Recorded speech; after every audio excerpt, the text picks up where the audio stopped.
The meeting is now called to order. Our first item is the Pledge of Allegiance.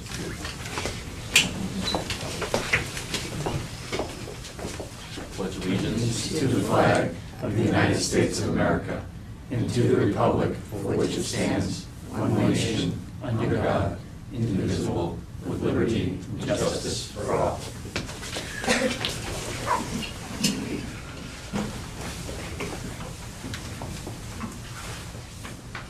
Since we have some parties here, maybe we'll leave the minutes for later.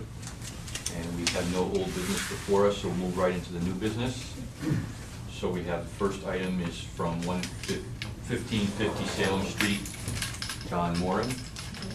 Before we start, I just want to see there's a gentleman on the end. If you don't know, this is Isaac Rowe. He's from Mill River, who's the consulting Okay. firm Okay. for the town of North Andover, for septic consultants. Okay. Hi. Good evening. The record, my name is John Moran. I work for the Moran Cameron Group. We're here tonight representing Pam and Henry Smith for their property located at 1550 Salem Street. The Smiths are with me tonight down there on my right. Here's the abutter notifications. Thank you. The Smiths were looking at selling their property, and they had a Title V inspection done, and the septic failed Title V inspection, so they had to get a new system put in. Unfortunately, just prior to having that done, they put a lot of money into their well. They actually have an existing well. The plan that you see before you tonight, Salem Street's at the bottom.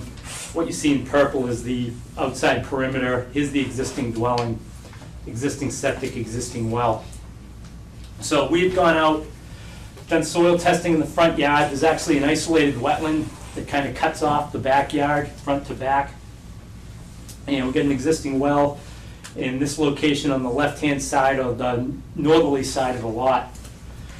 Originally, we had tried to design a system that we could meet 100 feet from that well, and we just couldn't do it. There is a water service that was put in when Salem Street, when town water was brought in, so we will be tying into that town water. And we're going to propose to abandon the existing well, use it for irrigation only. It's 60 feet from the system. Irrigation wells only need to be 25 feet, so we meet that setback. However, because of the tight constraints on this lot, I mean, the lot is 66,000 square feet, but what you see is, again, we've got an isolated wetland that cuts off pretty much the front from the rear. As you get out into the back of this lot, the back of the lot actually starts to climb up on this real steep hill. The rear yard behind the wetland is a completely filled area that was actually probably wetland at some point when they built the house back in the early 70s. So we concentrated on soil testing up in the front. Obviously, one of the issues we had up in the front is very limited space. This actually drops down to the driveway, and we've got the existing system over here, and then we drop down into the wetlands on this side. So we had done one test pit in this location on this site. Actually, before I even get to that, one of the main reasons we're here tonight is actually, well, threefold. We're looking for a deed restriction, which I'll get into later. We're looking for several local upgrade approvals for under a repair for a septic. And we're also looking for 2 variances from your local regulations for setbacks to wetlands. Where I was going is I was going to start discussing the local upgrade approvals. And again, it's an existing 4-bedroom dwelling. The assessor's records have it listed as 4-bedroom. We're only proposing to replace it with a 4. We're not proposing any increase in design flow, so it does fall under a repair. And because of the limited space in the front yard, we've done only one test pit. We really didn't have the room to dig another test hole. Based on the soils that we found, we had well-drained soils, perk rates 5 minutes an inch, estimated seasonal high water table 6 feet. We didn't see the need for an additional test pit. So one of the local upgrade approvals that we are requesting is 1 test pit instead of 2. With regards to the limited amount of space that we have, we're also proposing to reduce the front setback to the leach field. Required under the code is 10 feet, we're requesting 7. And the third local upgrade that we're looking for is, under the state code, based on the 5-minute per inch perk, we're required to have a 4-foot setback from the estimated seasonal high water table to the bottom of the leaching facility. We're requesting a local upgrade to reduce that by 1 foot to 3 feet. And the reason for that is twofold. Allowing us to reduce it by 1 foot allows us to maintain a gravity system with minimal changes to the plumbing. We do have to make some minor changes to the existing plumbing in the basement. Raising that invert approximately 2 inches to get that to work. We're hoping that once we uncover this on the outside, we may not have to move it at all. The issue is there's a finished basement, and trying to measure the plumbing, we could be off 1 inch or 2 measuring down to the top of that pipe coming in. So if we have to, we can raise that up the 2 inches that we need, but we're hoping once we excavate it, we'll be fine. But giving that 1 foot reduction will allow us to keep it a gravity system. We don't have the room to add it enough so that we could meet the 4 foot setback. The other issue is grading that up 1 foot in the front yard will cause runoff to be pitched back towards the dwelling, and we'll have issues with drainage, and most likely we'll end up putting in additional drainage on the site, and we'll have a difficult time grading that front yard where the septic's going. This location of the septic was chosen as it maximized our setback from the wetlands to the rear. We do have the possibility of positioning the septic way out at the back of the lot. It would be 100 feet from this isolated wetland. However, what you would have is we'd have a pump system. You really can't go in this direction because the wetland's in the way, so you'd come across the driveway, pump all the way out back. You'd be looking at about a 350-foot run for the force main. That force main would not be able to drain back because of the existing topography, because this actually drops back down, and then it would climb back up in the rear where the septic would be going, so that pipe would have to be insulated. The disturbance within the buffer zone, it would definitely be a filled system based on the wetlands that are to the rear and the amount of fill that we anticipate finding out in the back based on the grading that was done. The cost for the system would be increased quite a bit because of the issue with fill. So we didn't propose the septic to the rear because of that. What we're looking at with putting the system in the front, the septic tank would be 72 feet from the isolated wetland. And just to give you a little history on this wetland, it is an isolated wetland, which means it's local jurisdiction only. It's not jurisdictional under the Wetlands Protection Act, but it is jurisdictional under the North Andover Wetlands Bylaw. We've actually already met with the Conservation Commission on this project, and they are okay with the reductions in the setbacks that we are proposing. We do have work within their buffer zone, so we did have to file with them, and again, we met with them last week, and they have approved the plan, and they will be issuing a permit for the plan that you see before you tonight. So the septic tank, we're looking at 72 feet from the isolated wetland versus 75 under your regulations. Now, we could have squeezed this tank another 3 feet further, but it would have pushed it into the sand fill associated with the leach field. Since we were coming to you tonight anyway, I thought it made sense. I would rather keep that tank out of that sand fill, keep as much of a setback from the front lot line to the leaching facility as we could. The existing dwelling is located between the septic tank and the wetlands, so there's going to be no impacts to the wetlands. The proposed septic tank is actually going to be further from the wetlands than the existing tank. So from all those standpoints, the proposed tank will have less of an impact than currently what's there. Now, with regards to the leach field, we're looking at an 84-foot setback to the wetlands versus the 100 required under your regulations. And again, Title V requires a 50-foot setback, which wouldn't even apply in this case because an isolated wetland isn't jurisdictional under Title V. But again, under the local bylaws, that is a jurisdictional wetland. So we're looking at a setback of 84 feet, so we're requesting to reduce your required setback by 16 feet. And again, what that does is we're able to get a septic system in with very minimal changes of grade in the front yard, gravity system. The proposed leach field would be further from the wetlands than the existing leach field. And again, as with the septic tank, the existing dwelling would be located between the field and the wetlands, so you wouldn't have any direct flow right from the field to the wetland edge. So we feel that the septic as proposed would provide the same protection, if not more, than what the current system shows. Now, the other item that we're here tonight for is a deed restriction. And what that's for is the existing house is a 4-bedroom dwelling. There's 4 bedrooms in it. The assessor's office has it listed as 4. However, if you go in and do the room count under Title V, there's 11 rooms.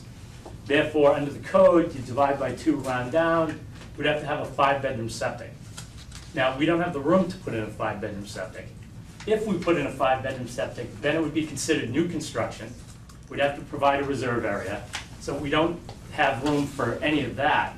And what's allowed, as you know, under the code, if you want to design on the actual number of bedrooms, you can propose a deed restriction limiting the number of bedrooms in the dwelling to the actual bedroom count, which in this case is 4. And that's what we're requesting tonight, is a deed restriction that will be placed on the property. We had submitted a draft of the deed restriction, which would be limiting the total number of bedrooms in the dwelling from to 4 bedrooms.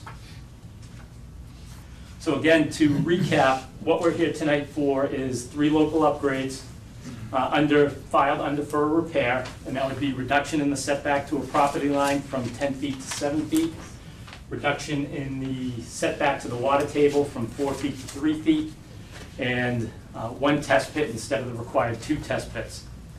We have 2 variances under your local bylaw, and that's the reduction in the setback to the wetlands from the septic tank, 72 feet versus 75, and the reduction in the setback from the wetlands to the leach field, which is 84 versus 100. And then the third thing would be the placement of a deed restriction limiting the number of rooms to, number of bedrooms to 4 for this dwelling. At this point, I'd like to open it up to questions from the board. Could you explain to me how the, just as an explanatory thing, how reducing the required separation distance from 4 to 3 feet will eliminate the need for a pump and the mound? Yeah, what'll happen there is right now, the effluent line leaving the existing structure is pretty much as high as it can go up the wall that's out there. We do have the flexibility to move it a few inches here and there, and luckily enough, based on the water tables that we had, by going for that 1-foot reduction, we can still get a gravity system in by raising that pipe a few inches. If we have to raise the leach field up a foot and meet the required 4-foot separation, we won't be able to get by gravity from the foundation to the leach field. So we'd have to put in a pump. It's a matter of the grade going from the house exit to... Exactly, and if you look on the profile, what that would entail, right now the leach bed is 3 feet above the water table. If that was up 4 feet, then we couldn't get, and we went minimum pitch from the leach field all the way back to the dwelling, you'd be up here, and we wouldn't have the room to provide a minimum of 9 inches of cover over the pipe at the foundation. So we wouldn't be able to raise that pipe enough. And then what would happen, you would also end up with 1 more foot of additional fill in the front yard. And the existing grade at the foundation is around 106, and the existing grade at the leach field would be around 106. So you gotta provide a 2% pitch over the leach field as well. So you'll end up with water kind of running back towards the dwelling, kind of getting trapped in this front yard area, and we'd have to do some pretty constructive grading to get that to drain out. What's the distance between the proposed field and the house then, that space that you're referring to? We held the 20-foot minimum that's So this is allowed. 20 feet in here Yes. then? Okay. Yeah, what we tried to do is, we looked at the setback to the lot line versus the setback to the foundation, and we felt that it would be more prudent to hold the minimum required 20-foot setback to the foundation than it would be to hold the 10-foot setback to the property line. Because heading out towards the property line, there's really nothing out in that area. By reducing that 3 feet, it won't have any impact on anything out on that front lot line. Now, are you selling the house? Trying We're to. trying. Oh, you're buying it? No, we're trying to sell We're trying it. to sell, Trying to we've sell. had, about 17 months, we haven't been able to sell it. Okay, so you don't have a buyer on can't. standby waiting to get this approved, so that, okay. People have been interested, but they don't want to buy it without a septic approved plan. Which- Understood. The only, my question to you is, you said how difficult it is going to be to grade, because now you're gonna have the water heading back towards the foundation. Are you gonna be putting in special drainage, or? Well, we don't need that now. We Yeah. would need that if we raise the system. If We we wanted to not have to do that. Right, okay. If we met that 4-foot setback, If you met it, you'd have to. then we would have to do that. Okay.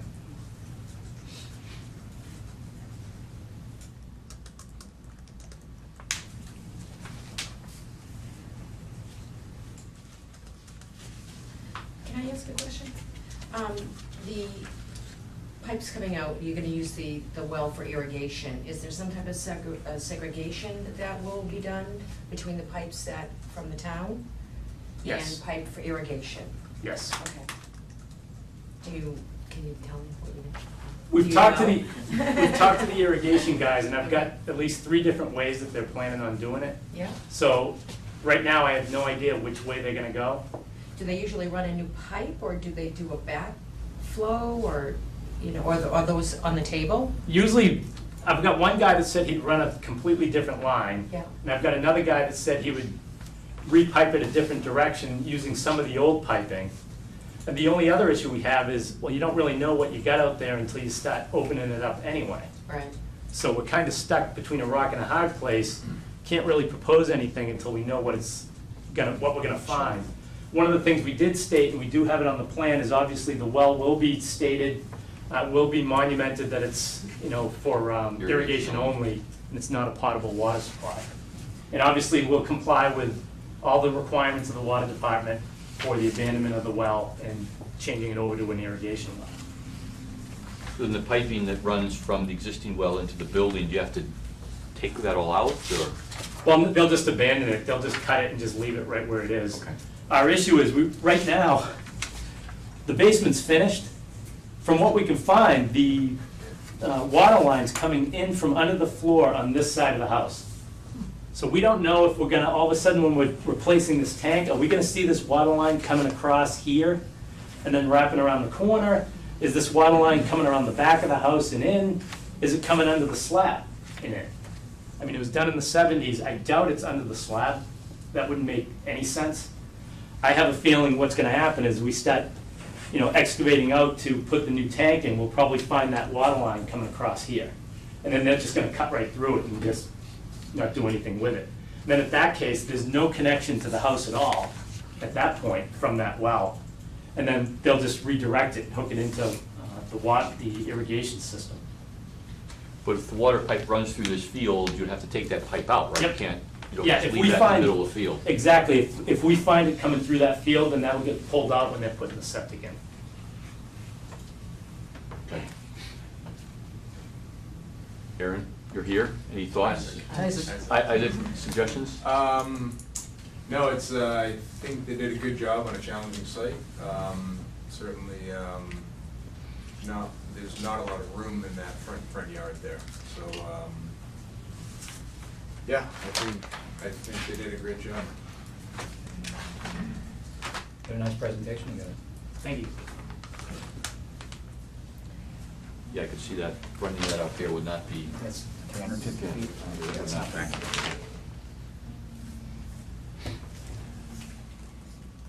All right, well, So you wanna make a motion to approve the variances? Well, we should sort of handle them all individually, I Yeah. think. Joe, any Variances, then I. questions, or? No, as Larry said, I thought it was a very good presentation. I think what you're looking for, given your limitations, is reasonable. And I certainly support it. I don't think that any of these things are not things we've already done in the past, given, you know, as mitigation factors for sites, so. Tom, you say you're looking for 3 separate motions, or just I think wrap it up? probably that would be best, because they're all different matters, so, and they all kind of go in different directions. I don't have the deed here, do you? Do you have Yeah, the, I mean, the deed restriction, that's not in what I have here? Yeah, the homeowner, needs to sign it as well. But you can base, and we only have a draft. Right, we'll be submitting a final one. We just submitted a draft at this point. Okay, So, and you can base the motions on what's on the plan. okay. in the past, only as part of our obligation, when we've had buyers coming in under this kind of a thing, the deed restriction stays in perpetuity with the deed. So if you were a buyer, we'd have to say, do you understand what that means? And you can't add on to the house. You're a seller, there's not a realtor here before us. It's an obligation, at least ethically, that a realtor has to reveal that also, that someone can't come in here and say, I have 5 kids, I want to add on, but that's not, I mean, you're the seller, not the buyer, so, but that's kind of how we've approached certain things, but, do you want to read the deed restriction, just so we kind of see that, and? Is it in there, Thaddeus? I don't think it's in the, No. unless I missed it, it's not stapled here. All right, should it?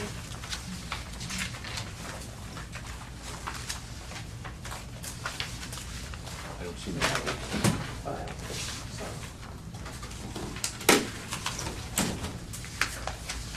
Well, while she looks, maybe does somebody want to deal with the other first two Not with this one? matters? I'll make the motions. On the recommended septic repairs, 1550 Selm Street, property owned by Pamela and Henry Smith.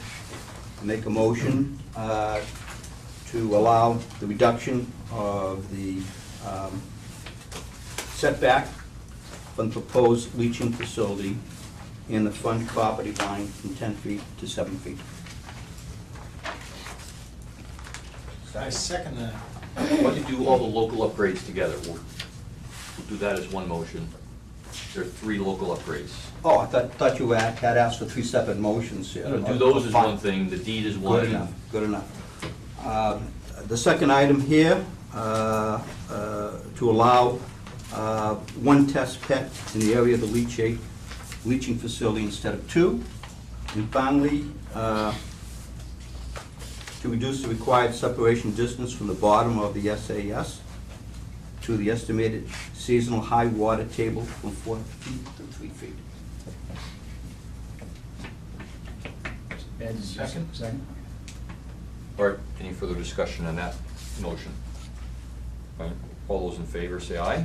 Aye. Aye. So that motion passes, the local upgrade approval.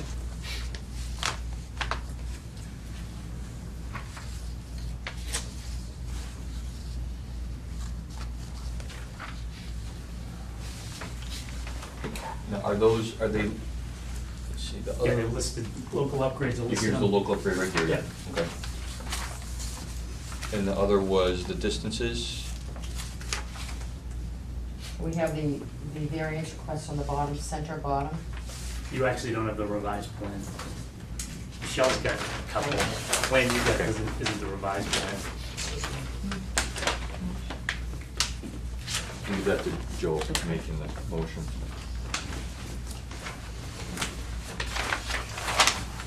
In here.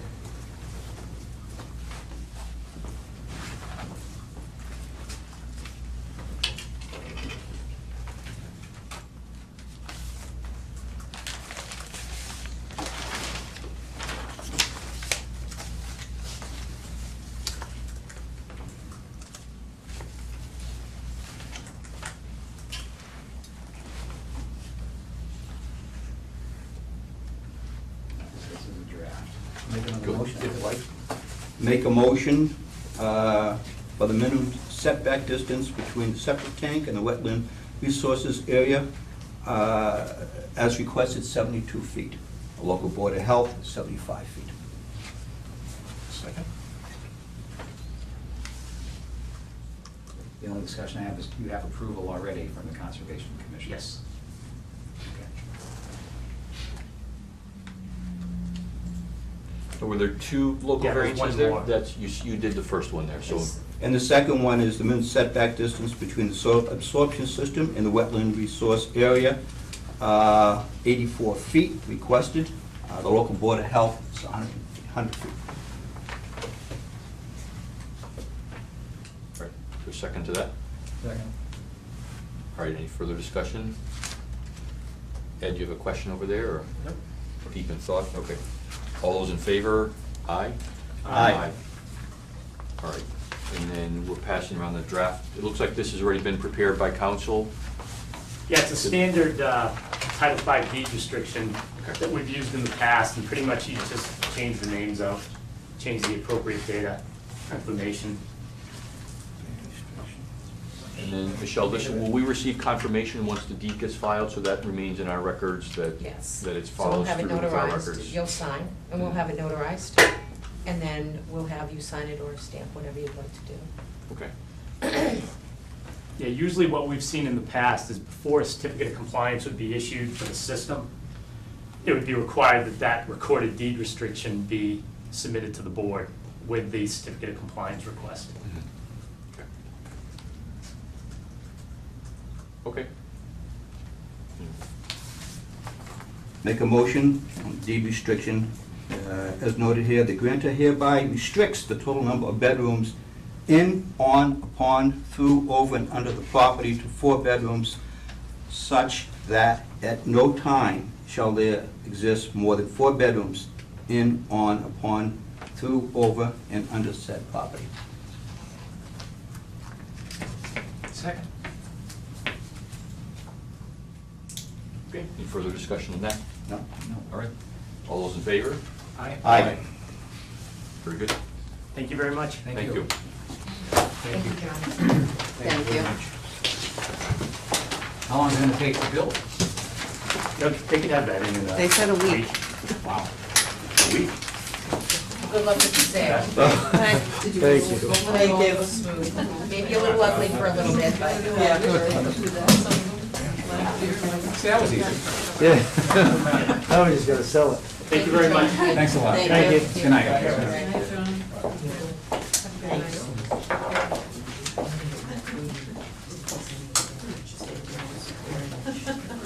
All right, the next item we have under new business is Kenneth Conley of Commonwealth Waste. Is Kenneth, you're Kenneth? Would you like Step up to the podium. Would you like to meet our director? Oh, yeah. I'd like to introduce our director, Eric Kafori, as well as the new Community Development and Economic Director. He's here. Hi. The board, who haven't met Hello. him yet. We spoke on the phone briefly. We have. Yeah. Thanks for coming in tonight. All right. Susan, do you want to provide the background here?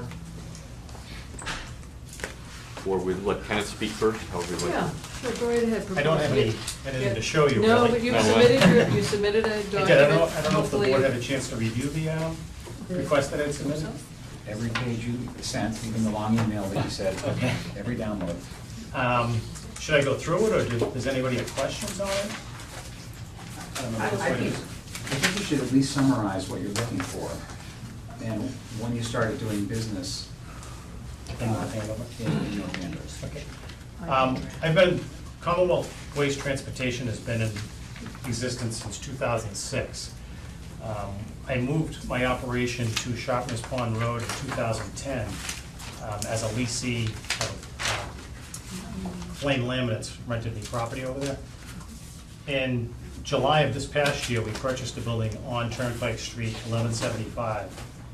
And in transporting down 114, going to and from my main place of business, I have to drive on one of the restricted roads according to the solid waste permitting. So it would be considered a placarded road. But the way I interpret it, the placard is to restrict truck traffic, or waste trash truck traffic to and from Wheelabrator, TBI, and Covanta. When my trucks do go to those facilities, I go 495 to the connector road, or I go through Haverhill over to Ward Hill. So the only times that my vehicles are on 114 is to come to and from my main base of business. And therefore, I think I really don't fall under what the placarding is asking for, if that makes sense. So this year, I believe you requested permits, and were granted, how many permits for vehicles? We 20? 23. 23. Okay. So then upon identification, what happened is in January, after the new permits and placards go out, we meet with the police department, and the police department says, okay, if everybody has them, who's supposed to, they go out and they begin stopping some vehicles to see if they can help us catch the people who maybe even have applied, who haven't picked them up, or anyone who doesn't have them. So that is how we identified, because one of your drivers must have been stopped Yeah. for driving on Route 114. So before that, we had properly permitted him based on the application. So it's not that he had applied and was denied, that was the application, and that's how it's been. Before he was down on Sharpness Pond Road, it was just, that was the place he was working on his equipment and things like that, so he only needed permits, and that's how it was. So that's where we're at. It's not that, it's not that they were denied or anything at that point, because so now the application has come in, like a typical application, we needed the backup information, and Michelle has, reviewed the backup information as she would with anyone else, and we wrote that letter, which was put in the packets, stating basically what the rules have been previously. Northside Karting, who was on Holt Road, had gotten some variance on fees for a few years, and then since, I'd say 4 years, they've been paying. Even longer. Maybe 5? Yeah, even longer. They've been paying the $100 per placard, and they are located on Holt Road, actually. So, also to and from, and the integrated paper. Northside Karting, TBI, and integrated paper. Integrated paper do pay for their placards, for what they need, because they go out and they could go right or left. So they may not get they're entitled to what they need, because they are in town, absolutely. So she certainly has not denied any application, there just hasn't been an agreement on what is needed, and so this is his request. Well, what I don't understand is, how often have you gotten permitted for your trucks? Well, we do by I see, the permit is the sticker on the. Yeah, oh, yeah. Yeah, Sticker on the I've been boat. doing that for 10 years, maybe. How often during those 10 years have you, the restriction's less than that, but like over the last 5 years, have you been using any restricted access? In Since which you would need a 2000, placard? well, even prior to that, I'd say in '97, I was based out of Peabody. Yeah. And I had applied for permits so I could come up 133 and head that way, which I think we had gotten maybe 5 out of 10 trucks I had. And then, as I looked at it, it really didn't save me any time, so I never redid those placards.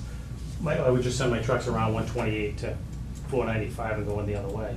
But then when I moved to town, I just applied for the permit, but never asked for the placards, because when I go to the disposal sites, I don't go through town.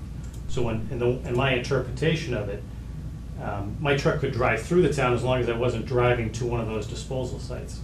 I think you were permitted when you purchased Briselli 5 years ago? Yes? We were permitted but not placarded. You had, I think Briselli had, because they're. Briselli had placards, yeah. Right, they were there, and I can't recall how many there were, but he had bought that company, and we had some conversation back then. Well, we didn't buy it, we outbid them on a contract, so Sorry, I don't know. they went Yeah. back to New York, and we just happened to take over their lease Right. office. So they did garage have space. placards for what was on the edge of North Andover. So they've moved from that Roselli building, they moved from that location on 114, a couple doors up to. Right near, 75, Yeah, it's right behind the Uncle Bob's self-storage used to be, the bus terminal was back there. Yeah. So that was 5 years ago. So since 5 years ago. I was on Sharpness Pond Road 5 years ago, in 2010. And then in this past July, we moved up to where the bus terminal is. But my fleet has not been placarded since probably 98, 99. So the Roselli was, at that Yeah. point, yes, that when you had bought, purchased that, Mhm. they were placarded. Yeah. So I'm that was not the sure only that- time that I think that we knew, was about 5 years ago. Mhm. And I think we had some conversation back then about that. Yeah. What was the conversation? Was it to get placards, or? Well, I think they had lost their placards when, in the sale or something. Physically. Well, I'm not, Yeah, like physically lost. Physically lost them and, yeah, because they literally just shut down their operation in July, and they were out of Syracuse, so they just moved everything back there. And we moved into that garage space on July 1st, 2010, and just we continued on our operation the normal way we would. Based on my interpretation, because I know we had conversations, and I said, well, I will not send my trucks down a designated road if they're going to a disposal site. But they are on 114 just to come to and from my base of operation. So how does that interpret? so as you know, you've always asked me to review the backup paperwork and, what kind of work do they have here versus what are they going to the facilities? And I did a spreadsheet, I think that you may have it. So No. there are some, they do have stops in North Andover from what I can see, on your spreadsheets, as well as you are going to Covanta and to Wheelabrator. Well, the only stop I have is my garage. We don't do, we're not in the regular waste collection business, we don't have dumpsters. I don't do curbside collection. All of my trucks are tractor trailers that go to a transfer station and transport it to either Wheelabrator or a landfill up in Rochester, New Hampshire. We transport down to the Cape to another waste-to-energy site. So that it's all the big volume transportation. So I don't have any trucks driving down 125, any of the town roads or any. The only street that I will ever be on is 114, except for driving through this designated road to get to Wheelabrator. So this is a transfer operation. Small truck loads into large truck loads, 23, 25 tons. Yeah, not on 114 though. It's just a maintenance garage and where I park my equipment. But that's. You gotta leave, pick up the stuff, come back, drop it somewhere else, come back. So my base of business is Waste Management's my customer, Covanta Energy is my customer, and I'm a middleman where I transport waste for them to the end disposal site. So I don't have any residential or any commercial accounts. That makes sense. And so, so that I understand, your position is that you don't need placards based on the regulations, but you'd like us to give them to you just so the police don't give you any trouble. Yeah, I think that's the only way they're gonna designate who, I mean, because they can pull my truck over now, and that's how it happened. He was leaving my garage, heading to a 495, and he got pulled over, and the driver explained, I'm on my way to Rochester, New Hampshire. And when I called the police department to question the ticket, they're like, well, how do we know that's where he's headed? And they don't know. I mean, they would just have to take my driver's word for it, or we could show him a weight ticket or whatever, or he could be empty, leaving, going to his next destination. He's not gonna have any proof of where he's coming to and from. But, I mean, I've given a week or more worth of GPS sheets that I can go through and show you every time I go here or Ward Hill, they never go through North Andover. And all my drivers know that if they do and they're ticketed, they're paying the ticket. So you're not proposing or asking for all roads or No, I anything don't, like that? just So 114 is the only one I would have an they- issue with. So they're familiar with the fact that the placard means go left? Yeah. Right. We have, there's a sign there on my time clocks that every driver, it's written on what the regulations in town are, and they know that they can't go in, they can't get off the highway other than coming in 114. That's 114 or Probably the- why you weren't stopped, because 114 is probably the last, they probably spend whatever Yeah. time they do looking for trucks is more than likely spent on this main, 125 other area. routes But then, yeah. we know there hasn't been a lot of ticketing going on the last, couple of years anyway. And I would 114 is have really- anywhere from 40 to 50 truck trips a day on 114, just coming to and from my base of business. And it's not, usually they're out of anywhere from 2:30 till 5 in the morning they leave, and then they return anywhere from 2:30 till 6 at night. But, so it's a staggered you're not gonna see a parade of them going down the street. You know, it's the same thing with some of the other carriers in town too. I mean, they still need placards in order, we have to enforce this court order. We have to enforce the restrictions on the roads. And so placards, in my opinion, would still be needed because that's part of the order that we're following on this. Mhm. As far as discounted pricing, we're very glad one in town, but some others also do. And there was some variance in pricing, it might have been even more than 6 years ago. Mhm. And we voted to nix it, and then we voted that everybody should pay whatever the fee would be for one truck, or if they have 10, it's 10 times the fee. If they owned 2 restaurants in town, they'd still have to have 2 permitted restaurants through the Board of Health, or if they had 10 restaurants in town. This way, we determined it was the fairest way to go, even though some people are landowners and so forth in town. You start to get into problems when you start to give one and not the rest of the world. And so we stopped that years ago, discounting the fees in that. We did. No, I for a while. understand. We did. But my point is that what the regulation is regulating, I'm not in violation of it by not having a placard. Because I'm not driving the restricted road to go to the disposal sites, I'm just going to and from my place of business. So therefore, I'm paying a penalty of $100 plus per vehicle just because I happen to be in North Andover. I think the others, trucks are doing Yeah. the same. Yeah, North Side is the same way. It's the same way. They leave empty, you know, and then they go out and they come back. And they're picking dumpsters up in town, and they Right. service the entire community. Right, so they have certain things, so they Yeah. don't get they don't get a plaque for everything. Yeah, They get what they need. they need. But, yeah, anything that goes on a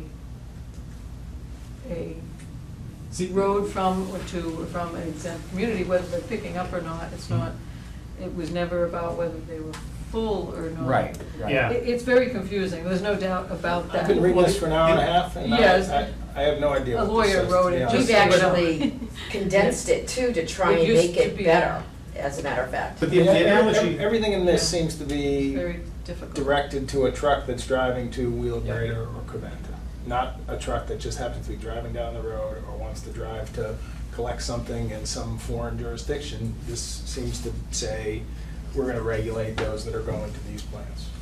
and But if And if you're you wanna in- go to those yeah. plants and not use a designated route, then you need the placard. But you have to get home from the plants too. So if someone in Middleton leaves empty and goes anywhere, Wilmington, and they drive the designated route and they come in, they could get a placard and pay and drive down 114 empty to go home.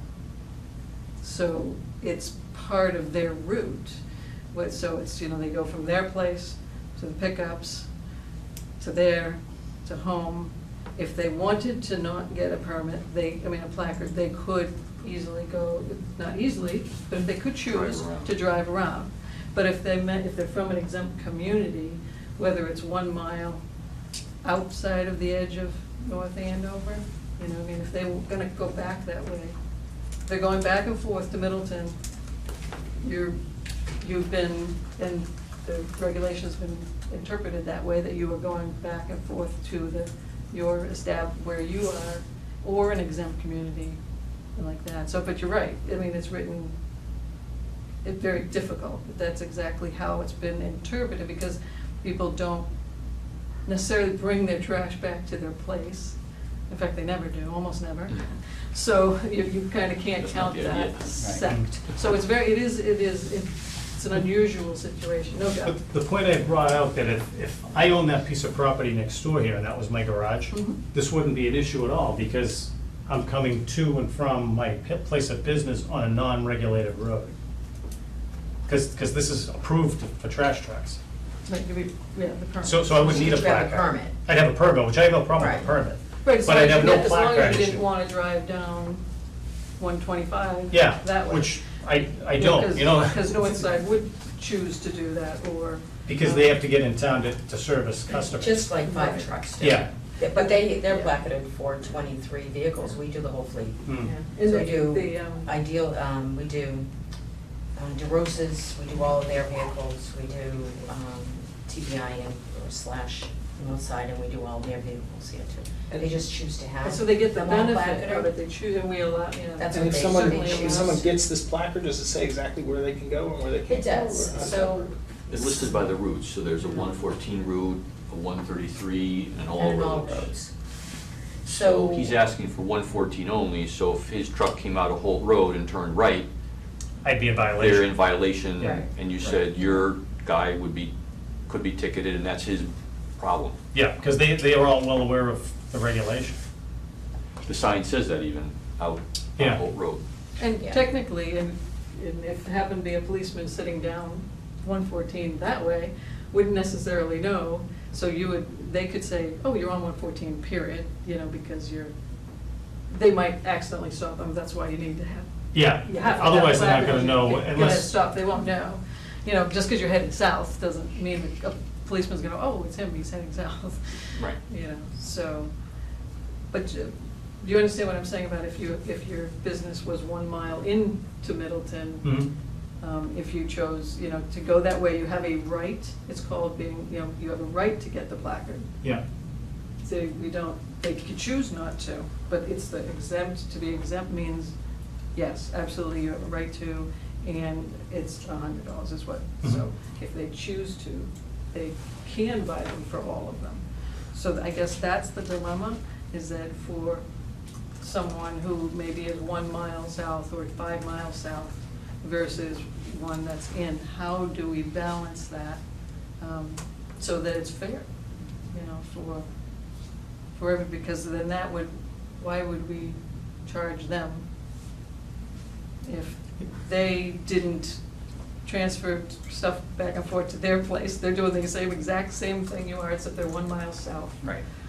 And it's a hypothetical, Mhm. there is no Well, the- one the mile other- south. The other issue is, Hypothetical, when so. Michelle mentioned, do I want any all roads, which Right. I don't need, because I have no customers in town. Right. But every now and then we'll deliver bark mulch, because it's the same equipment that we would use, or one of these bulk deliveries to the landscape supply next door. Yeah. So my vehicle could be driving through town with bark mulch on it, and I'm legal. But if I come home empty, I'm illegal. Driving on 114. But if you have placards in all of them, you. That would be legal. So that is the Yeah. question. I think it's clear it needs placards. Yeah, It's not- definitely. That's not a question. It's, the There's question is how. There's how no, you there's not even a interpret- doubt that Yeah. he needs placards. Yeah, absolutely. Well, the issue of bark mulch request is sort is- of a side question. Yeah, That's not where this Yeah. came about. Right. In terms of there are multiple points of control, but it happened because of a trash They issue. they saw my vehicle on 114. No, the initial reason for the regulation, what kind of trucks are regulated. Oh, yeah, right? I agree with that, yeah, and I have no problem that, I think they should be regulated. Mm. Yeah. Thank you, Mr. Chairman. I just, a couple observations, because we've been reading that a few times when I went to law school and have that degree and all, and I look at it and I think I'm in agreement that the regulation is really geared to those trucks that are disposing at the facilities here on Holt Road. And I guess my question is, we don't prohibit trucks that have trash in them from cutting through town. Right, there's nothing in here that We says, can't. if you're a trash truck, you can only use this road. Right.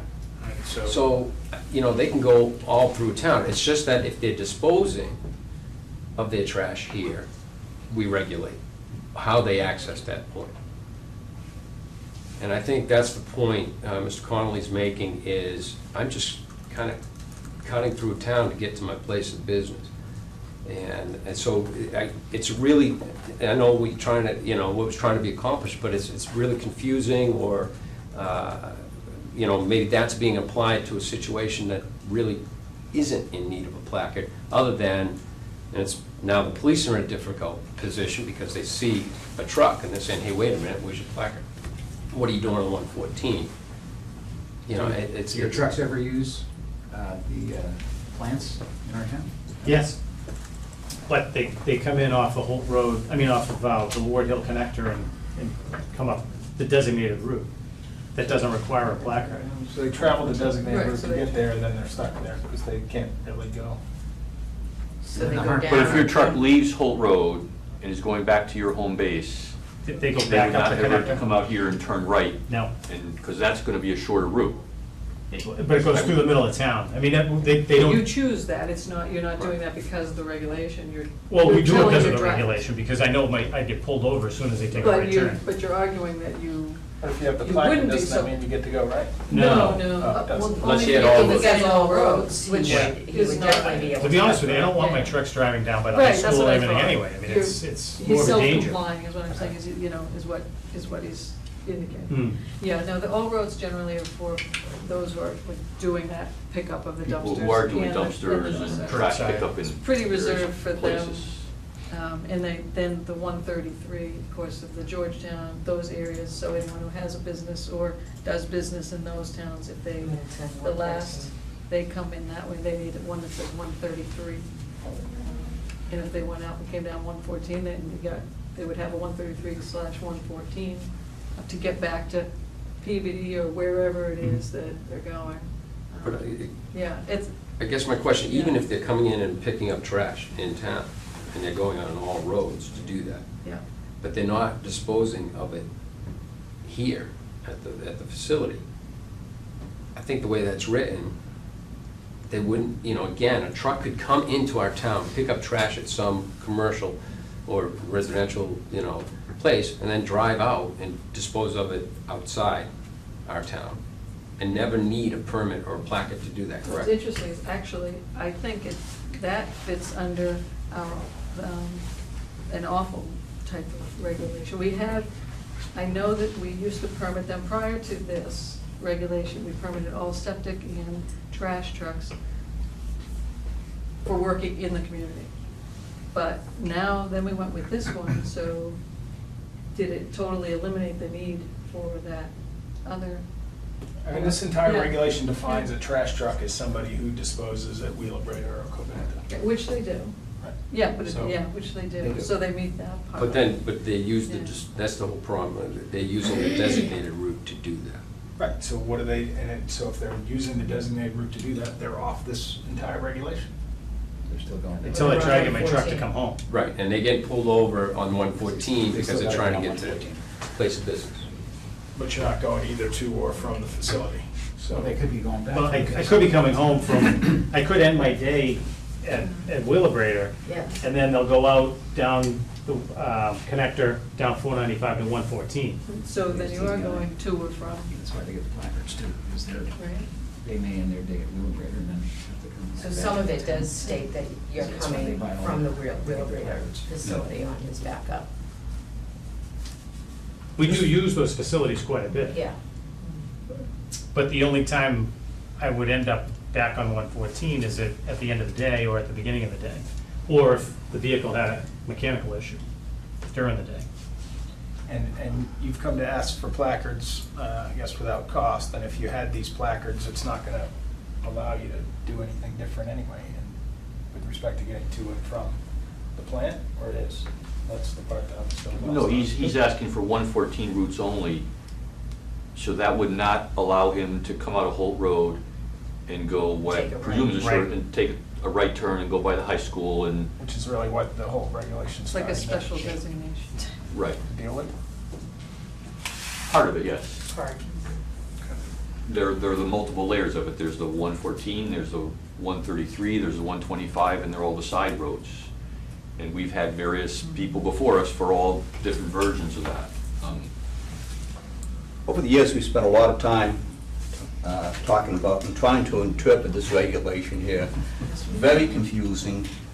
I suppose at the time it went in place, it served its need. Don't know anywhere else in the nation that has such a regulation. As I've said many times in the past, from my perspective, it should be abandoned. And I'm going to support you. Thank you. Well, it might want to be abandoned, though it's still under court order to maintain it, so we can't just abandon the regulation. It should be. We cannot. We can't. It's not But we a can road. support. we can make it more difficult to keep this It's our own regulation. It's not a court, it's not a court order. It's the Board of Health regulation. Right, you have the right to do it, which in the Excuse me, years past, is this they chose- court ordered? I thought this was No, originally it's court our- order that we No, had this- restricted. I thought it was. I think it was defended in the State. court. It was no, it's Yeah. not court ordered, it's the state gave the Board of Health the right to regulate the trash removal. Because we host the We host facility, the we have, facility. the Board of Health has a right to regulate how trucks access that facility, and that's what you've done. And he's saying, I'm accessing it But then I'm. by the right way, but the problem is when I'm getting to and from my business, or even, I think, running your trucks between your two locations off 114. Yeah. Yeah, So, right. even heading toward Peabody from the garage. That's the same, and that's the same predicament as the other ones in town too. TBI or Northside or. Well, That's, I think part of this is because that's how it got initiated, that Wheelabrator came in, so it was written to control there, but I think if you went and And I think they're- polled the community in terms of, Facility right here. they don't really care where the trucks are going, Wheelabrator, Covanta, or wherever, the community would like to see fewer trucks in town. Right. Mhm. But I'm also seeing that there's a lot of other stuff that happens on 114 that we don't have any control over. And like you say, if somebody had bark mulch only, and that's all they ever did, it's sort of, this is kind of spurious, that this has nothing to do with that, so. And I don't think this has any authority on, again, a truck that's loaded with trash, driving, let's say, from Middleton, cutting down 114 through North Andover, And going into into Lawrence. 495 and going to, it has no authority to that. And so, you know. right, no that- one, if they right? had no contracts with Covanta or Right, if they're not we never- disposing at, Yeah, or, we don't even, Picking up. wouldn't even, yeah, if they weren't even going to those facilities at all. And I've got quite a few vehicles that will leave Peabody to go to Rochester, New Hampshire, or there's a facility in Salem, New Hampshire. And a lot of times, the quickest route would be up 114 to the 213 connector, especially in the morning when 128 and 93 are a mess. And I won't let my guys do that, only because it's gonna raise a red flag if they see my truck without a placard, even though it's not going to a regulated site. I divert them around, and it's Most time. of them do throughout the week, at one point or another, I think, do end up at Covanta or. Oh, they go there a lot, Yeah. yeah. So, you know, he could have a truck that could go to Rochester, Mhm. and then could also, throughout that 1 week, could go to Wheelabrator or Covanta several times as Right. well. Yeah. Or Right. pick up. So it's an because active business It's picking up facility. from. Yeah, you but, said you were I mean, picking to up the from- extreme, I'm sending my trucks out of the way when theoretically, some of them could be coming through town that's not even regulated by Right, that you- regulation, and I stay yeah. away only because I don't want to cause a problem, I don't want the trucks getting pulled over. Right, there's that, the trucks getting pulled over, and that's what we talked about. But then there's also making sure that the other 40, businesses or such or whatever, it's fair for everyone, so we need to make it clear, it needs to be clear, is what I'm saying. So we know the police get questioned, well, how come this and how come that? And so we want to make sure, whatever the decision is, like before, there was a decision that we knew, okay, if they pay 40%, or whatever it was, 40% reduction, because of their location, or whatever it is, just, we need to make it clear to the police, so that. We also they need to keep it understand. as simplified as possible for us. And keep it clear for us too, Please. so I that really we do. I know. mean, Oh, yeah. I can't differentiate, I don't want to differentiate, I don't want to complicate it on our end. Yeah, we need to know what TBI might have our trucks, guidelines put it are. like this, TBI, Northside might have trucks that never see the light of day on 114 or wherever they're heading. They do it so that there's no problem. They do it so that they're not gonna get stopped by the cops, in case one day they decide to go here or go there. I wanna keep it simple for us too. Mhm. I don't wanna have to have 20 different rules for 40 different vendors, because I can't deal with that. Mhm. It's too complicated for me in that regard. I mean, if you're using the restricted access as the other vendors in town are using, they have placards. When You this want it law for was, nothing. when this law was put into to place, there was a lot of concern, traffic flow, big waste energy facility at Wheelabrator, Right. 1,500 tons a day. By the way, I was the operations and maintenance superintendent and the general manager there like 30 years ago. Joe has Right now, I'm remarkable semi-retired. So waste and energy is a field that I'm so very much in, from a basis of being semi-retired. There are like 90 facilities as such in the United States. It's like 5,000 in Europe. Some of them are much bigger than, again, Wheelabrator's 1,500, Cavanta's 1,500. Right now, they're going through the acceptance test of a 5,000-ton total facility in West Palm Beach, Florida. Nowhere in the nation have I seen any regulation as this at all. I like to see it killed. It's a waste of time. I have a problem telling private industry that they cannot take their trucks on roads. It's I know, but. it's during this time because people were afraid years ago. Oh, you got all these trucks that will come through North Andover, All and right, Joe, then we got let's divided. deal with the question before us. We're not addressing the regulation itself right now. We need to answer his question, so let's deal with that. And I always said I'm going to support him on this. Okay. Whatever- So I have nothing further to Yeah, say. whatever you need. So whatever you need, I mean, We will whatever you execute decide whatever it is is. what we need to implement. Yeah. And we need to be consistent with everybody. Right, we have to have parity. So whatever you want Right, to I do, think- Because just thinking it out loud, so when we do make this decision, we do need to think about those other, types of businesses that are coming just south or just east or west that are, and rightfully so, should get whatever he would get. If their truck goes out empty, does their business, and then comes back through town empty because they're no longer carrying or going to or from the plant.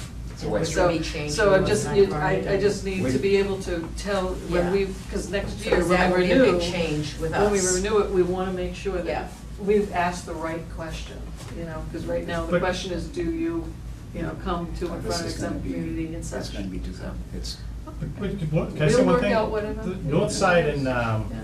in integrated paper, Mm. if they didn't get a placard on any of their vehicles, they could still come and go from their place of business because they're not on a placarded Yeah, route. Integrated Paper actually volunteered, believe it or not, to pay full. Yeah. They chose, because they wanted, all of their- because that's what they their wanted, trucks. that was their decision. And we told them they didn't have to, because they didn't have to do it, but they just chose to do it. and it's, yeah.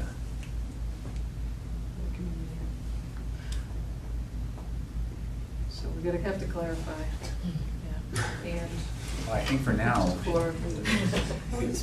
rather than get into the issue, I think we need to maintain parity with what we have now, or it's gonna be a nightmare. And I don't want a nightmare, that's my opinion. Nothing against you, I wish we didn't have. You think I like this? We've been saying that for a long time. I've been saying that since the day you changed. I mean, you've been saying that since, really? You do that? And truly, when it comes to public health issue, this is something that we've been charged with. Right. Not something that the board went looking for. Under our very large was umbrella. charged with by, Right. to do, so, It fell under us. yeah. Because of more technically, you would life So we've say been that we would be charged with dealing this with by the something like court. By life safety, no, by the community, because, By the they put community it, with court they put it in approval. the host, no, they put it in the host agreement. Just put in the host community Host agreement. community Right. agreement, that the selectmen have with Wheelabrator, that the Board of Health shall do this. So it's not a Maybe I was core wrong. board, Somebody it's a host. initially protested It Waste was Management did tested. years ago, and then it went to the Mass Supreme Court to You say had, what you legal. had the authority to Oh, it's do it. tested. I've been in the industry for a long time, I know the whole history of it. So Larry said this was tested in court at one time. That's what he Yeah. just mentioned, too. Okay. That was before my. See, even the Board of Health, there's this mass confusion. I see Ed reading this here, shaking, he's a lawyer, shaking his head trying to find out what this says here, the old regulation, it's just, Well, again, it's not about the regulation itself. Right. Yeah. Tonight, it's Right. really just about what would you like us to do? If we just look at the, if we look at the basics, what are the He needs to restricted, drive a 114. what are the Yeah. restricted roads? So- 133, 125, 114, we have placards for that, if we have trash trucks that go on it, whether empty or full. Right. That's what the restricted roads are, and I think we need to keep our focus on that now, rather than try to, it's my. What, Larry, I think part of what we're hearing is, again, the way it's written, the way the regulation's written, is trucks coming and going from those facilities, we have to think of point A and point B, and I'm hearing his argument that, again, and as Eric said, he could take a truck and go almost anywhere in town, and if he got stopped, he has the he could verify, he could state, I'm not going to there, so you have no business stopping me. And I also think we don't want to kind of set up the precedent, and it might be in our better interest to state that he is on a restricted route and to give him that very limited access so that he can do his business, but it also keeps him from saying, well, screw you guys, I'm gonna send my So trucks from create up there something. somewhere and just zip all the way through town and say, I'm not going to Wheelbrader, I'm pretty free.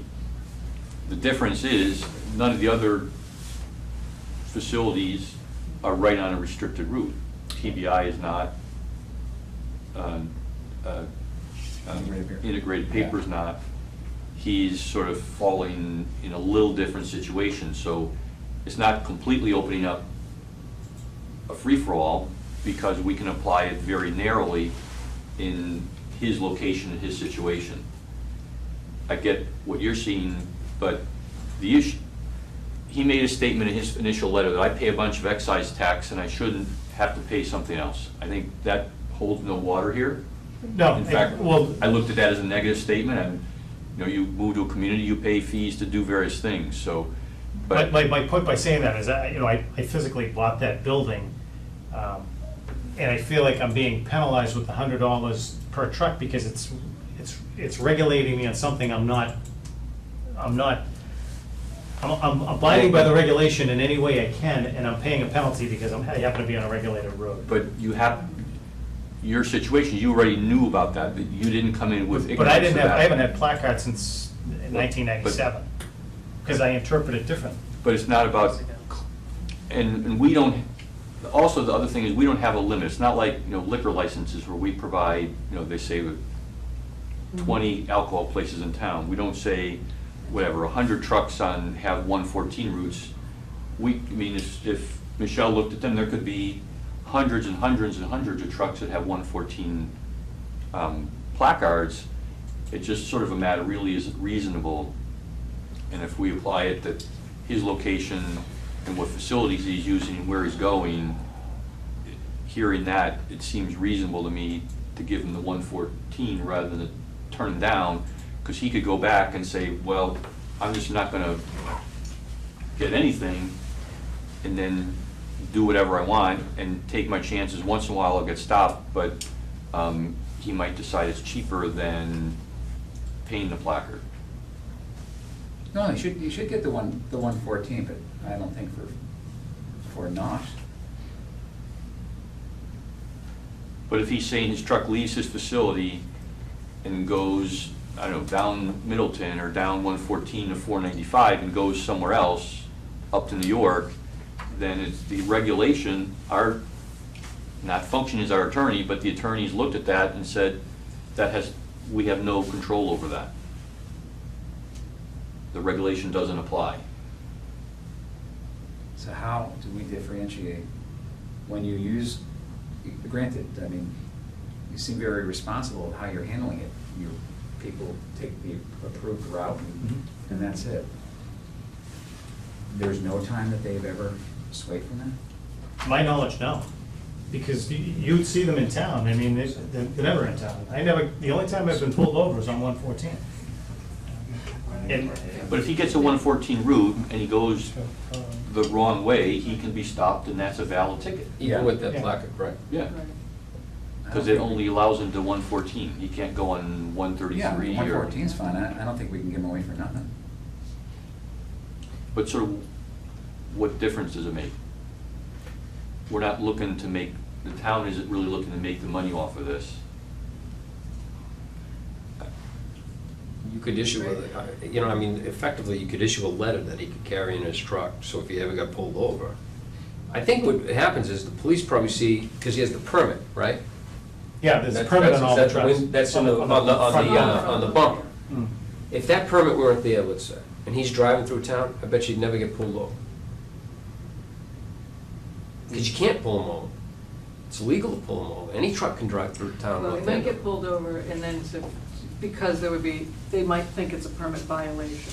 So, and then there'd be the discussions. That's a real That's difficult what- thing for the police in that It's- instance, but it's it's easier for them very if they difficult see the for them, permit and they're yeah. saying, oh, this guy dumps at, or drops off at Wheelbrader. No Wheelbrader. I always get them all screwed up. Cavanta, TVI. But what's he doing on 114? He doesn't have the 114 placard in his window. Or if he was on another street, he doesn't have the all-road placard. But if he doesn't have that permit on his bumper, again, trucks can drive through with full loads of trash through town, cut through our town, any road that they want to. It's not illegal to do so. So he technically doesn't need, I think if you agree with that, he technically doesn't need the placard. That's exactly the way I read this. You don't need a placard for what you want to do. But You'd like one so you don't get hassled. So we're trying to, I think from my perspective of our office, we're trying to help one of, in this instance, one of our businesses, you know, in-town business, right, remain successful and all that. And, you know, they're getting pulled over. How do we fix it? And I think one solution is, well, if you gave me a placard, I just put it in the window, this would go away. They'd see the 114. But it's something I don't need, so I'm asking for a waiver for the fee. So how do we handle the other, I how think many? do One at a time, I guess. individual basis if they ask for it. I think one has made the business judgment, I just don't want to deal with it, here's the money, and thank you very much, right? But you've acknowledged in the past, actually, or whatever, they might not have paid for it, but they've made a business decision. His business decision is, I still don't want to pay it, which is, you know, a viable business decision. But I don't know how many businesses this applies to. Does, you know, again, how many, right, in town, or, It should apply only to those people hauling trash to Wheelbrader or Cavanta. well, that's what I read, I agree, that's what I read that. And that's why you had the authority to do it, is because you're hosting that facility. If we didn't have that facility, you know, I don't know how, what the authority is, and you may have some regulating how trash trucks cut through town. But I don't think we could Probably ever not. prohibit it, right? That's, in like interstate commerce questions, Yeah. things like that, it's just, No, it's only if I they're think doing that business. wouldn't have- Yeah, they It's wouldn't. only if they're doing any Yeah. business with. the, with those, that With those facility. facilities. And He is. He is doing business But he's with saying, those facilities. when I do access those facilities with loads, I come in through the designated route. That's what he's saying, and there's no reason to doubt him on that. Again, if you catch him on that, or he gets caught on that, we're just, you're limiting his access on the road his business is on anyway, this which is 114. What would happen if his business were on 125? I don't know, you know, or Sutton Street. What would happen, I guess? Right, they have a right in some of those zones to put this business. What would we do then? I wouldn't want to be sitting there with, that'd be an all roads variance request or whatever, Right. waiver request. Right. So But this is, it's gotta be a special, like you've always talked about, precedence, you wanna make it special and unique, I guess, so that you can identify it. The placard you mean, or Whatever their What do you- decision, whatever the decision is. what It's just part so of it? it's, I, for one, am Or not, does he just receive, I'm not wild about charging Mr. Connolly an extra $2,000 to do business in our town, because I read this regulation for an hour and a half, and I'm not convinced that he even needs a placard. And so if the purpose of the placard is So- to allow him not to have to get out of his car, have his truck drivers get out of his car and explain to the police department that I read the 11-page regulation here and I'm not subject to it, why don't you read it? I don't think that's or feasible. when, if he had the placards in his window, he wouldn't even get stopped? Well, that's what I'm saying. That's what I'm saying. So if this is an So accommodation he needs the merely to placards. say. It's whether or not you decide to he needs the waive placards fee. to avoid being pulled So over. that's the question, so. No, no, It's a but little we're- different than we're- that. They're we're creating waiving the something fee unique. for something that's not required. Well, I was So gonna it's not- say, Right, you're not, but- yeah. If this clearly said to me, Yeah. I'd like to think I'm fairly intelligent, if I could read this and this clearly said to me, if you're doing what Mr. Connolly's doing, you need a placard, then I Well, would say. I well, guess the point is, how does the police judge whether or No, not? there's gonna get a placard. Okay. I want him to have a Yeah, placard, that's so what the I'm police saying don't have too. to do the That's what I'm judge. I saying just too. don't want him to So- pay for it, because I don't think he even needs it. And that's the And question, so so. who amongst the- us wanna the pay for point things we don't is- need? The point is, he needs the placards, it's whether or not you wanna waive the fee, that's the So question. Joe and I do. So I will make a So motion this that is I don't like a think he should have to special- pay for that, and we should give him the placards. Second. This year, and if the circumstances change next year, then circumstances change, but Well, that's why we bring people in front of the board, so that you can make these Yes, decisions. please. But that would be a motion to this year's placards, not in necessarily in perpetuity, or, I think the only precedent that we're setting here is unique to his status in terms of its location on a route and his business operation. The other two are in different geographies, different business operations, and so it doesn't necessarily open the door to them to say, well, I want what he got, because they're operating in a different place, in a different Don't have to ask. manner. They can ask you. Anyone can ask anything. Sure. Anybody can come Yeah, to yeah, the anyone board. can ask anything. Let them ask. We don't stop anyone. And in the meantime. I wouldn't say just for this year, Uh, I just don't put it to us, period. Other than having to deal You with have to this. apply every year, so you just say nothing's changed, right? I mean, Nothing's he has to- changed. He has to apply Nothing's changed, fine, regardless. fine. yeah. You don't just automatically. How many, you said this is a maintenance facility, or all your trucks come here and park at night? Of 25, 20 of them do currently. So, one thing we've sometimes looked at is, does he need to have the ability to run every single truck in and out of there? So let's look at that a minute. Yeah. Because you have other. So, you have more than one parking place, or they park other We places? just happen to park 5 of them in Peabody for strict, just for the employees happen to live closer to Peabody, so we let them park their vehicles there. And those vehicles predominantly run the 128 belt, Yes. from what I can see. Yeah, but any one of those trucks could end up in North Andover tonight because it needs service and they grab a different truck. Or during the day, he gets a flat tire, he needs to come up 114. So, I mean, to make things easy, I really need a placard in every vehicle because I don't know where they're gonna go any given day. And if it's a matter of restricting, I have an issue, I can't drive up 114 because I don't have a placard.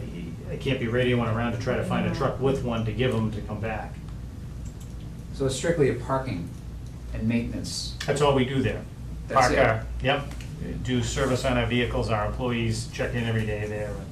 We've got 4 mechanics on site. It's not a way station where you have trash and you Nope. stop in and No, We're gonna do definitely whatever have they to- do and then continue on to Wheelabrator or. no. We'll bring it up. So the only time they would pull in there during the day is if they had to switch a trailer, if they needed maintenance, a flat tire or whatever. Empty. They may have a load on. They may blow a tire pulling out of the transfer station and they've got to limp back here to get it switched out. But, they're here for an hour and then they're on the road again.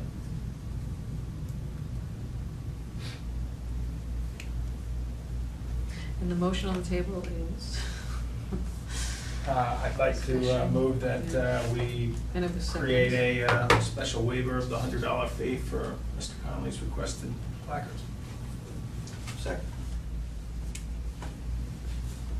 You need to put a number on that, just to make it formal. How many What's placards? the number, 23, 25? I have 25 now. I don't know if that could increase before the year's out. And you don't have actual other businesses and other locations, like we have a waste management in this town, they have their own permits and applications, so if you had They have another the one, you Peabody. would. So is Peabody an actual separate application? No, everything's really, the main basic business is on 114. Peabody just happens, we run that facility for Republic Waste, and I park 5 of my vehicles there for the convenience of the employees. All right, so you're not hauling trash through down 114 in any way, unless you have a mechanical breakdown, what do you, Yes. basically, it's a rest stop. It's a Yeah. maintenance area. It is. That's where they park at night, and they come and go during the day if they need repairs. And any routing to any of the facilities in our host community will go the approved. Correct. Regular route that you've been doing, Yep. like any other truck can do. Mhm. You can amend the regulations another time to, so it Another doesn't have to be a time. special waiver for. All right, so we have a motion before us. We have any original discussion here? So let's vote on giving him a waiving that he'll get placards for 114 to a number of 25, waive the fee for 2015 of a 114 route only. He's already doing the permits under the authority of the regulation, correct? So that's, this is not germane to that, so. That is still in discussion. But the 114 site is for parking and maintenance, so you have restriction in 25. I do hope he expands his business, so why have a definitive number for that business? Why not just waive the placard fee, period? There is potential that we add vehicles this year, I just don't, I mean, I get the stickers, if I had call up, I can get 5 more stickers without a problem. Will I be able to get a placard as well with those? Would you wanna see them? It's really not up to me personally, Yeah, it's up to it's- them. However Well, they I think want it. if he expands his business, we ought to know his plan for that expansion. Right. It's part of the reason why he came here, and if he says, New truck, same Yeah, deal. I was gonna say, a couple more trucks. You know, I hope he doesn't come back here for a couple more trucks. So just do it, period. It's What I want- parking and maintenance on 114. What I want to know is, when you have the 114 placard,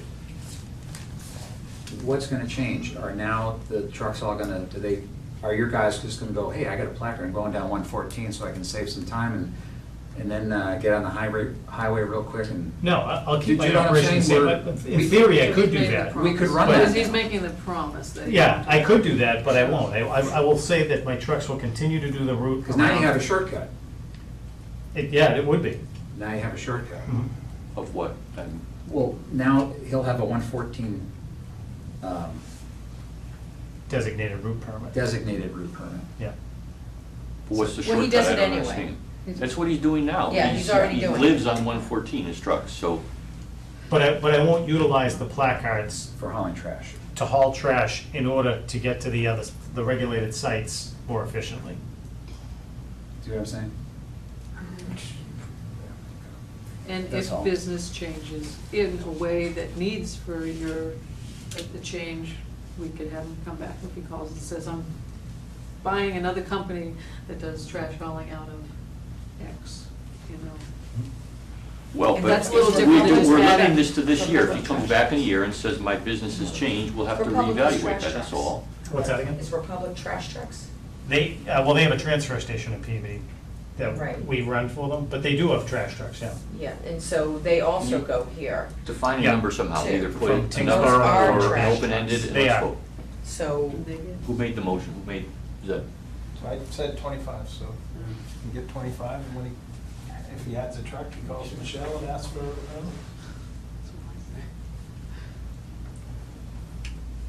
So I'll But she say- can't, if we say 25, Okay, she so, can't give him So I another. will Right. rescind my motion and say I'd like to grant Mr. Conley a unlimited number of free placards for this year, assuming that today we're gonna grant 25, and if he would like more, we'll simply call, request them, and say that nothing has changed in the circumstances of how he conducts his business. All right, is that sufficient? Is that all the motion? Because that's way too long. You got all that, Lisa? Oh, no, that's a four. Parking facility on 114. Not to haul trash down 114. Correct. so that means the Republic trucks wouldn't be able to haul trash or pick Well, up. I'm not Republic, I mean, Oh. they're separate from me altogether. I'm just saying, but then it would be... So, but we're giving, are He we just giving wants it for placards to, maintenance. Commonwealth Waste. Just Commonwealth. so, and then the Peabody facility is Commonwealth Waste? Yeah, All trucks that say Commonwealth Yeah. Waste, okay, good. So that's easy. Can you shorten that up a little? How about I work something up?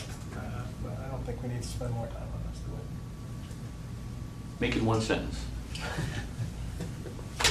Okay, here, I would move to grant Mr. Conley an unlimited number of placards, Okay.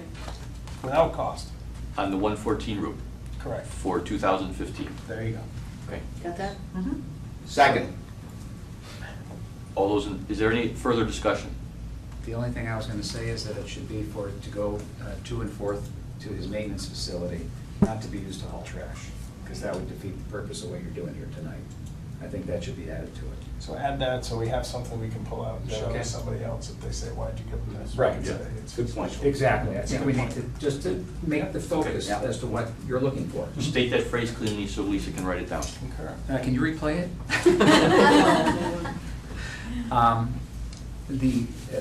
The motion had to, so that, It's just on the 114 route for the purpose of Mr. Conley, accessing his maintenance headquarters facility. and not for hauling trash. and not for hauling trash down 114. Is that a go? Mhm. See, that's Okay. reasonable. Okay. All right, we ready to vote? All those in favor of that motion, say aye. Aye. All right, so you'll speak with Michelle tomorrow and arrange for that. Okay, Okay. great.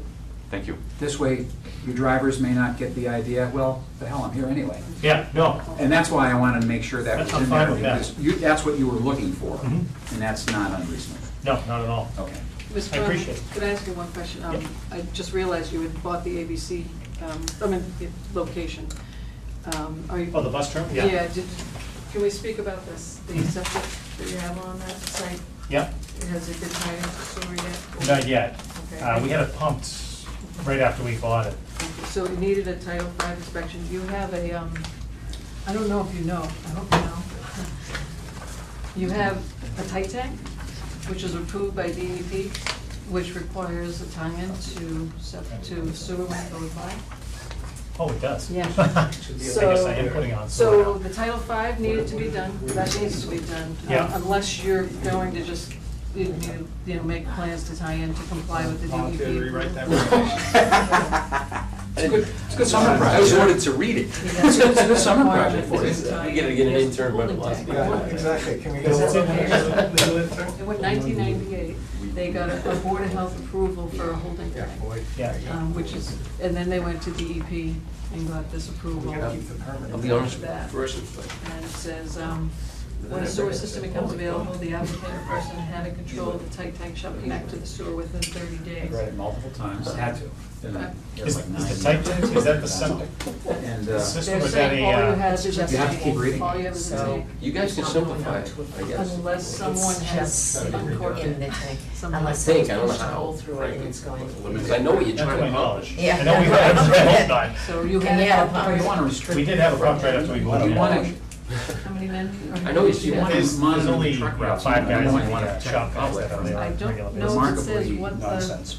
You could say, it's There's just. a Trucks from going all over the place Right, unless so they you- have a business You there. could say, So I copied anyone a few using the things. facility must access it Okay. via So that's. using these roads, 114, 125, and that's it. Well, it's funny that you say that, Right, because it was and then they bowling the can other come day. Oh, So that's, that's so now you know exactly- why. So But now yeah. you know, Did you- because you it's didn't just know? a tank. Well, I didn't it know, I doesn't just go assumed, anywhere. because Maybe we- 133, because we then I had know a that's a machine for pain for mechanics some, I that- think I it's just that thought, 'cause that was running at the same 133. So, Yeah. so you 125. didn't get a Title V That's what they have to because, plaque. We did this years ago, No, we should- 5, 6 years, or whatever it We would was. have had to get it out, And, and finance company would have required. you know, we did some No, changes.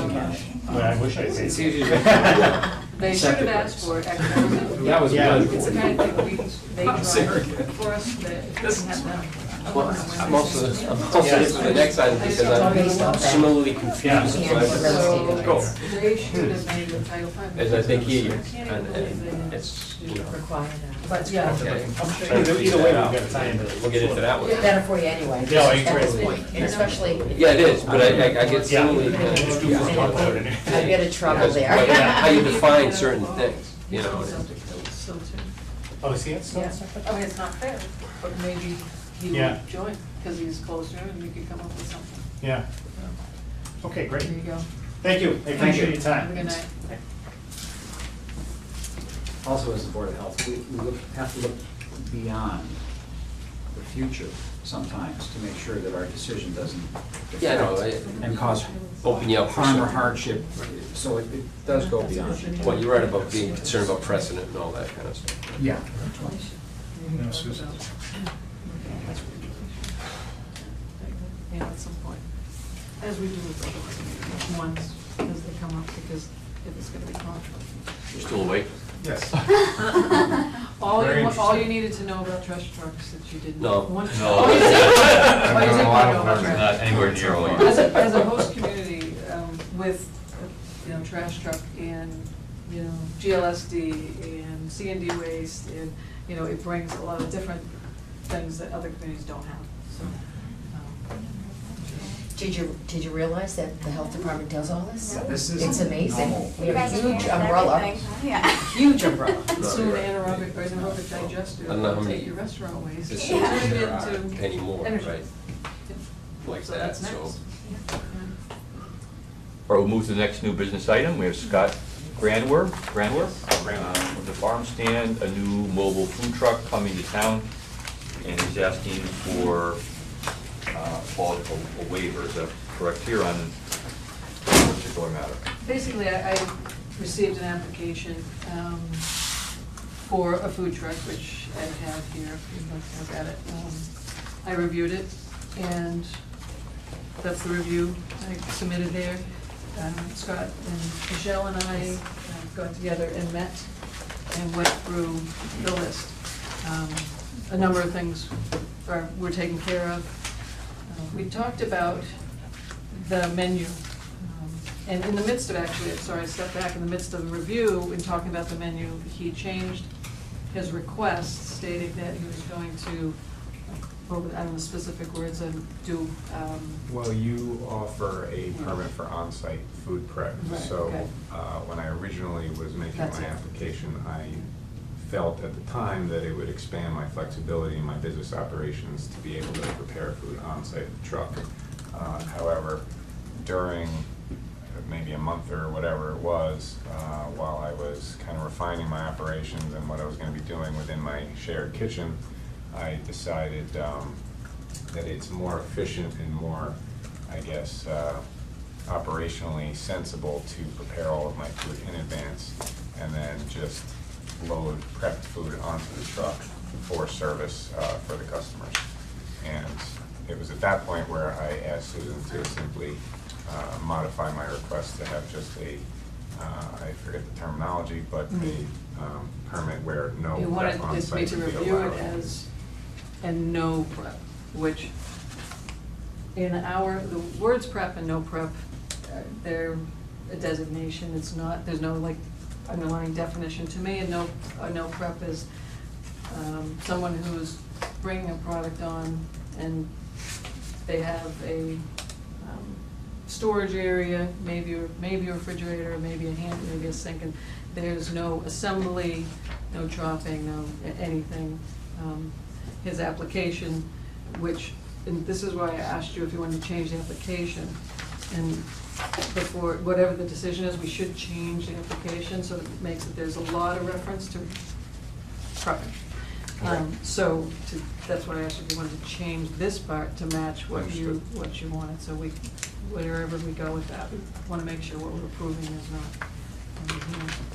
So just to explain, so when you have, in fact, I have these beautiful pictures. It was a wonderful website, by the way, a Facebook page. Thank you. So this is the truck from the inside. So when I looked at the application, it's a full kitchen versus someone who just wants to put something in and distribute it or sell it directly. So that's why we discussed the menu, because the menu didn't really seem to, if you're gonna go with a full, packaged menu, we don't, in a kitchen in a restaurant, you don't have equipment sitting there that you don't use. So this was the discussion to try and understand why the full kitchen, but your proposal is going to be just prepackaged Pass foods. out the food, yeah. So So that was part of our discussion, and then he mentioned, well, you might want to do some burgers, some black bean burger, that we patty at the place, at the commissary, Saturday. So, Well, also my response to that was with planning this business and considering the layout and construction of the truck and the vehicle, it was simply a long-term investment that warranted hot cooking equipment for whatever the future holds in whatever business opportunities that this company will have. So it could be years down the road where we have an event booked We to think go over to exactly the what beach or we do. something. That's why, exactly why we. Right. This is where we look in the future. This is, yeah, Sure. and this is why when we talked to Scott about a year ago, a couple of conversations with me, and then some conversations with Michelle, because the truck had not been built yet at that point. So we encouraged them to come in. The town of North Andover, as you know, 1 year ago, a little bit more, they convened a committee to determine how they wanted to permit trucks. Nothing to do with the health side. This is about what the town wants with trucks. The committee met. Mobile food trucks, not trash trucks. I apologize. And trucks everywhere. Believe me, it's been. Why don't we put a toll outside town? Now because of it. But, so these people, a group of, actually an owner of a vehicle, selectmen, business people, people from, got together and made a recommendation. Kurt Bellavance was the lead. So the recommendation to the selectmen went to them. We were interviewed by them. And I can tell you what our interview consisted of is, how do you inspect, how do you regulate trucks? Is it different than a brick and mortar? Do they have the same things? Because, brick and mortar has a fully outfitted kitchen. As you know, we have prep sink in every kitchen except for a gas station, probably. So clearly, they had, gave us that direction. And we said, absolutely, we definitely will. The world of trucks has changed. 1990 food code, canteen trucks, and roach coaches, they call them, and the ice cream trucks. So we work off a very old code. So we're in a new world now, and that's what the town said, oh gosh, everybody's getting lots of trucks, we better do a regulation. So that is something separate that you'll have to apply with the selectmen and that. But they're gonna ask our recommendations, so we're gonna, whatever we decide, we're gonna, if there's a special variance or such, we will let them do that. But my concern is what he just said, the future. And to have such a beautiful truck and not have put a prep sink in it, I understand you did it in New Jersey, I get that. I don't know what New Jersey laws are. Let me ask you, I know you met with Susan a year ago, and she mentioned the prep sink and what we were looking for. Why on earth did you build your truck without it? Or at least, why didn't you consult with Susan prior to that, so that at least we could discuss it? With my fabricator's experience of building trucks from California all the way to the East Coast, and then the members who run my commissary kitchen in Malden, I was never advised by anybody that regulations would require you to have a prep sink on the truck. So this specific regulation here is unique and does not also apply in cities such as Boston and elsewhere. It does if you are doing on-site prep. Yes. If you, is not an intention. fully, if you restrict, then yes, you don't have to have one because you do it at the commissary. Again, his first application was gonna be, one type. So I reviewed it for the application, that came. And for this So facility, what I asked you it's again just a was, great facility. how come you didn't, why didn't you at least call back and discuss it with Susan before you just, I'm sure the guys in Jersey know what they're doing, they built a beautiful truck. But why didn't you call back if you wanted to apply in town and say, hey, this is what they're telling me, but I wanna come to your town? Well, furthermore, I was also... She already told you. Right, I was also advised in areas such as Boston, there's really no prep on-site permitted whatsoever. They want to force you to do all of your prep work at your commissary kitchen. And therefore, on your truck, you are limited to what I would consider reheating or warming already cooked foods or prepared foods that are available for sale. So... I gotta be honest with you, I already had a thought beforehand. I look at this picture, this is not a kitchen that's set up for anything other than pretty fantastic stuff. Okay. Doesn't look to me, and I'm not a cook, but I look at this and I think this is a pretty fantastic truck. This is State of the prepared art. for, Beautiful. State of the art, it's for just maximum Flexibility. Well, kitchen usage here. I Not just one- handing out tuna sandwiches. And we've already set a precedent here of other restaurants that have been brick and mortars that came in and said, we don't want, even in a restaurant, we don't want a prep sink. They were here before us, and they, went over the same haranguing. We required them to put a prep sink in, and next season around, they came to you and said, thanks a lot, we're using the prep sink now. I don't know if thanks was in, Well- but. Well, It hey, was, Susan, now we're we using need the prep one, sink. now we need one. I can appreciate- hardly see why would you spend this much in here like this? I have no idea how much this cost you, but that you wouldn't make it like a fully prepped kitchen. Well, once again, this was the only source of information that was telling me that a prep sink on board a truck was necessary.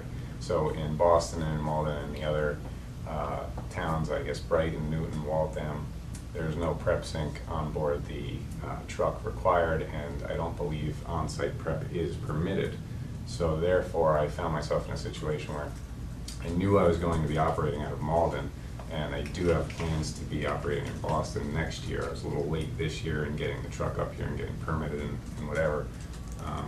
So I knew that with all these other areas where I would not have an issue, I should stick to the fabrication layout that I had planned out already, and not to ignore any well-stated advice, but to stick with my original plan, and that was. Not advice. Yeah. This is requirement. Well, Sure, he did have sure. a concern, and he brought to us, he thought that Boston would deny you with a prep sink. So we contacted Boston, and no, they would never deny, sinks are always welcome. I've found However, that to be true as well. well. No, I'm yeah. not disagreeing. But, Yeah, they wouldn't necessarily always require it, it depends They on wouldn't what, deny it it at depends all. what your permit's approved Yeah. for. So, yeah, I mean, unfortunately, you got some advice that was good, and I think some of the commissary, of course, they have beautiful commissaries now that are cater to, and they pay by the hour to go there. They can go 24/7. Well, I pay a monthly 24/7 Okay. access. So you can go anytime, they have that's where they go back daily, they have to go back daily. And they have to empty, do all their. To unload You have to wastewater. unload the wastewater there. Wash out But- their And this is in Malden, facility. so he's gonna go from here to Malden daily, prep everything, get it back, get the truck back in, drive it up the highway and come back. His plan, according to the application right now, because depending where it goes from here, is to be at Chippendales for a number of hours a day, but could be elsewhere as well. That's a very long day too. I mean, as you said, we like people to succeed. We want And people that's to our- do well. our- That's our main goal, is Let for me people ask to you this. succeed in You any said, food. That's it. You built it in case maybe a special function comes along or a special engagement in town. Well, there aren't any one-day variances for, well, first of all, you wouldn't have a sink. See, I mean, how would you do it? Well, and this kind of goes back to the, what we discussed a second ago, where every brick and mortar kitchen has to have a prep sink. It's not that my business does not have a prep sink available. I do have 3 prep sinks at my commissary space, which I have access to 24/7 and can very easily do all of my food prep. And with a one-day event permit variance requirement type of situation, it's simply not the case. I have an event that I'm going to in Melrose on this Saturday. No, I'm talking that- town. In this town, right. My understanding is in town, if someone comes in, another truck for a one day and pulls one, they're not required to have a prep sink. But when someone comes in for a temporary food permit, we talked about to them about their specific menu, that particular day, we could inspect them to check on it, to make sure that they comply, with no prepping on site. it's a lot different with, again, comparing to a brick and mortar, someone who's allowed to be in town anytime. But it reminded me that when you, I wasn't here when you sat down with Eric and Michelle first. I think the key, the thought is, let's not restrict you.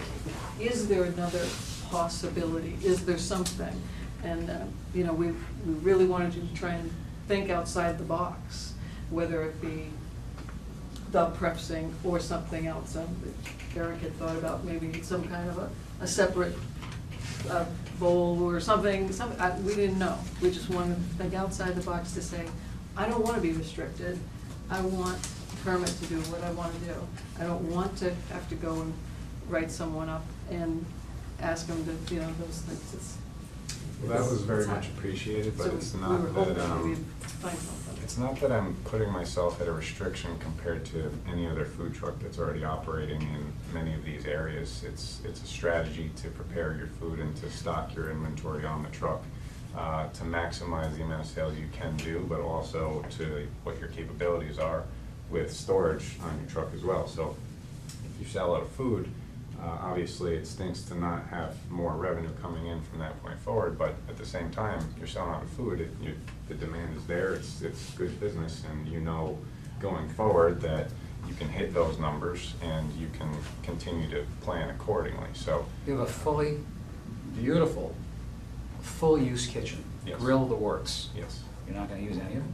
Well, I, like my original You know, a response. heater or a refrigerator, and the rest is... Well, my original response to the request to remove the hot cooking equipment was easily met with a menu item that I had planned to introduce at some point down the road was a black bean burger, which I would be using the flat top or the griddle or both at the same time to reheat and warm the burger patties just prior to service, which would be stored in the refrigerator, completely prepped just prior to that. So that justifies the hot cooking equipment as far as I'm concerned. I believe it satisfied. Well, as far as the matter there. whether you're gonna use equipment, not Right. necessarily as far as whether is that prep or not. Do you know what I mean? It's, what is the menu gonna be? What are you gonna do for like So, lettuce and yeah. tomato, and I want some red onion, you're gonna sit, how do you handle that? Well, it's still easy to prep all those ingredients, put them in sealed containers and bring them onto the truck, and then therefore, you're not prepping those ingredients from that point forward, you're really just using them, whatever terminology you want to use, whether it's assembly or adding toppings. It's kind of, I'd like to see where those definitions begin and end, because as far as I'm concerned as well, cooking or reheating is not the same as prep either. We go through this No, serve we were safe talking about the program, assembly and and there's a do whole I want flow of onions, do I food. not want onions, those things, like, Mm. that's what we were picturing. And then I did see the picture, he does have packaged items, you know, that Yes. are labeled, those things, I mean, they fill up those coolers pretty quick. I mean, you Well, almost I've- would wanna put more coolers in there. I've Yeah, but- performed Yeah. the measurements of Yeah. my package sizes and the bottles as well, and I can stock quite a amount of food in those refrigeration units for sale. Is there a sink? So I'm comfortable with that. There were what, a 3-bay sink and another sink, A right? hand sink. Right. And a hand sink on the truck.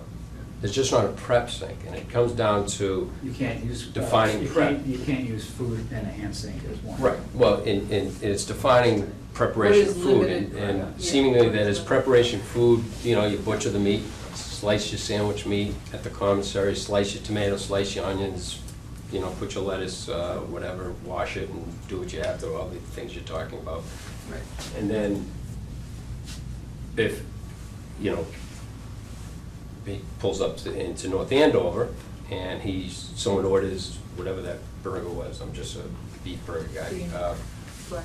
you know, sorry, you know, is throwing a burger, even a raw burger, right, you know, but the prep was making it into a burger patty, is putting that on the grill and cooking it, that's not prep, I No. think that's cooking. That's just cooking. Right, and so, and then assembling the sandwich with, or the burger with what do you want on it, the tomato, it's pre-sliced because it's been prepped. As long as there's no, any prep in the truck, and that's, I guess, where economic development comes from, again, and trying to support a business trying to come into town, which is a consistency. We'd like to be consistent with the Commonwealth. It'd be nice if the state really put a regulation out, right? And everything went according to plan in every town. Because I hear there's a regulation requirement for a prep sink. Is there a local regulation that requires a No. prep sink? It only requires it if preparation's being performed. Right, exactly, and that's what I was saying, that's Right. what the application was. And So, for our, yeah. right, for our point, and when he first came in, my assumption was, the discussion was that prep. And then he came back and said, well, I'm not gonna prep anything. All the preparation will be at the commissary, which changed things for me. Then you don't need a prep sink. And so, from our perspective, again, make it easy, consistent for other food trucks, so we know if we're trying to attract one into town, like you bring your business into town. If they're saying they're not prepping food, we believe them. And you know, it's a smart business decision when he made this truck to make it look like that. Even if he had no intent to utilize everything, but if his business took off, he'd be able to. It's a lot better to have built it up front than to retrofit a truck, right? I mean, that's just a straight up business. The other thing I had to factor in was if this failed, it's easy for me to Sell it. liquidate my assets if Well, the exactly, truck is and we are thinking that way. fabricated We to truly such are an thinking that, extent. and if you wanted to work, believe me, North Andover is different. You heard it with the trash trucks. We're different. The fact that you But have to, the fact you have to go to the selectmen and get another mobile food permit, we're different. That just started last year. But I need to So know, that's why. Yeah. is it the Board of Health's intent that, just because that's built that way, since it's built that way, the only way you can use it in our town is that it's full function? I don't think, personally, I No, don't we think don't that's, think- well, I think that's what's being applied here, or trying to be applied or communicated. In that, well, you had the you know, that's why he threw the burger in the mix, simply because he was being advised that, well, you have all that equipment, take it out if you're not using it. And that just doesn't make sense from Well, my that's perspective. what happens in restaurants. If you, Well, you this keep- is, you you know, don't this do is a pizza. truck, No, I'm just saying but if the they're not product. using it, there are plenty of restaurants out there, I'm sure, not using some grill somewhere, whatever, or some piece of equipment, and it's, but we don't pull it out.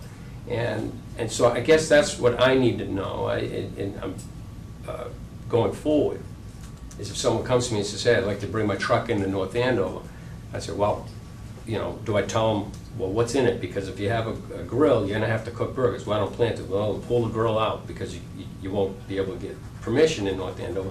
Or, well, I'm never gonna use it, you know, you could use it as counter. Okay, use it as counter. And we take their word for it. And how do we enforce that? We inspect them.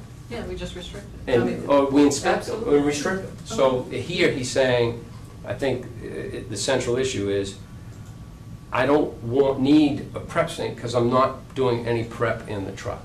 So if we believe him, which, you know, then great, you don't need the prep sink. I understand, yeah, ideal world would be great, have your prep sink, have this. Other towns actually prefer, I guess, not to have them in the trucks because they really don't want preps. They don't, yeah. Yeah, they don't, so Yeah. it dissuades people from doing it. That might be something you want, I don't know, you know, that's fine too. I think I can confidently say if any other truck came into North Andover wanted to do business, they wouldn't really be attempting to apply or tell you I'm gonna be doing food prep on site, because they're already operating in a sense where all my preparation is done at the commissary in advance. And what I'm doing out of the truck is, you know, coming from post-prep and forward.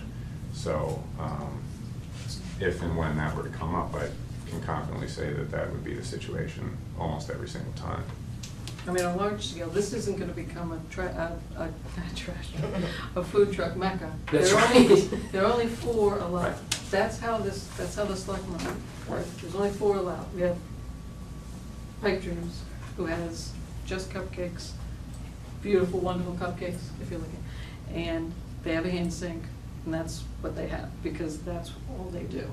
If they wanted to change, then they'd have to retrofit to whatever that may be. They were here Yeah. long before, so going forward with the selectmen too, what the selectmen had wanted was, you know, make sure that going forward you're consistent with anybody new that comes into town. So we would need to know, because there were other trucks, and we actually have told some trucks, you know, who come here temporary, you know, if you'd like to come full-time, you know, we're gonna need to discuss how are you gonna handle the prep that you do, because we know they do it. It's not a matter of not believing, it's a matter of necessity, you know, it's a And it's a necessity, fact. and it's important. And they get It's very there are important. violations out there, you know, if you go on the website in Boston, and we've talked to some other people, and there have been trucks that are not supposed to be prepping and don't have the prep sink, and they've been written up for prepping on their vehicles. But I would assume there are plenty of trucks that don't and have Yeah. not been. Oh, No, you're absolutely. right. So, Absolutely. you know, again, it comes down to, We're not trying to, I know, I understand that. I just- We're trying to maintain Yeah. uniformity, and we also look ahead a little, like, again, we had a business, last year wasn't a mobile food truck, but, you know, the requirements are a prep sink, and it's not because we're staunch and we just want to require a prep sink. I mean, we've had, listen, I'm just saying, we've had some, I've seen improvement in our food handling in North Andover since I've been on the board almost, I don't even know how long I've been on the board. But I mean, I've seen things improve versus a few years ago, because I think education, they're more cognizant of what the food code and the sanitation code is. I think we're more on top of it. So we're trying to get a consistency, and we're trying to get even better as far as what we're looking for to protect our residents and our visitors in town and so forth. And so that's some of what we're doing here, what we're looking at. And again, we had a restaurant last year, I don't want to do it, I don't want to do it. Well, hey, you know, it's not that, I understand why you don't want to do it, it costs you a few bucks. Here's why, and here's why it works. And that's what we look at, here's why it works. And here's what you can do, should a week later you change your mind and go, darn it, I goofed. You know, we try to look ahead. Sometimes we do deed restrictions so we can accommodate people, you know, with a septic system and so forth, and various other deed restrictions we've done too. It's to try to accommodate people, it's trying to help business, but the main thing is, you know, when we're drilling you about this, is we want to maintain the highest caliber of food handling we can possibly do in town that's reasonable. And from what we've seen, other businesses and other mobile food, I was gonna call them carriages, but that's in the 1800s, food trucks have done. So, I mean, that's what we look at. I respect that and I understand that. And I could sit here and say, should have had, when they built it, it would have been cool, you got that prep sink in there, so you had that leeway. It's not that he didn't know, it's not that you, I'm just saying, but. Truthfully, if I had been working with my fabricator and Yeah. they said, you know, a lot of places require a prep sink and we've done it here and it's happened here and there, then I would have paid much more mind to it. But the fact that it was so, I don't want to say unheard of, but so sparsely Yeah. required, Yeah. that it was just kind of like, okay, it seems like my plan is good to go. I'm gonna proceed without any changes, and I know I'm good in Malden where my kitchen is going to be. So therefore, I think this needs to proceed the way it is, and that's what I did. With regards to limiting or restricting the capabilities of the truck in terms of not being able to prep on site, I think, Michelle, you probably can relate to this. Preparation is extremely important to executing the menu. So having to incorporate that specific task on the fly, on the truck, it's really not something that I feel can improve the service.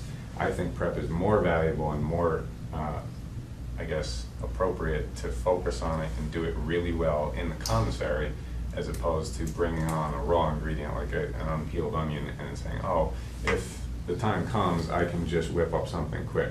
I'd rather use that space on the truck to put a finished product that I know I can sell, that I'm confident in the preparation of it, than bringing and utilizing that space with raw produce, knowing that I can prep this if I have to. It just doesn't help the business strategy as to what I've formulated it to be. The Right. flexibility there doesn't assist me. I use an onion as an example. We all don't want to eat raw onions. It would be a tough situation in the room right now. Do you make smoothies? Is that it? Like, Yeah. how do you I handle make- raw fruit? Well, I make smoothies at the commissary and I bottle them And just that- prior to Yeah, service. that has changed, and that was actually because of all the equipment and everything, that was clearly why I didn't review it as a no prep. So now, and I think I showed you a picture. I saw that, It has yeah. bottled and labeled juice, are they smoothies, juice? Well, we do Is it- smoothies is it right a now. We'll be smoothie? doing Rather juice. than on site, because there's no ice maker, there's no blender, there's no anything like that now. He's removed that from the original application.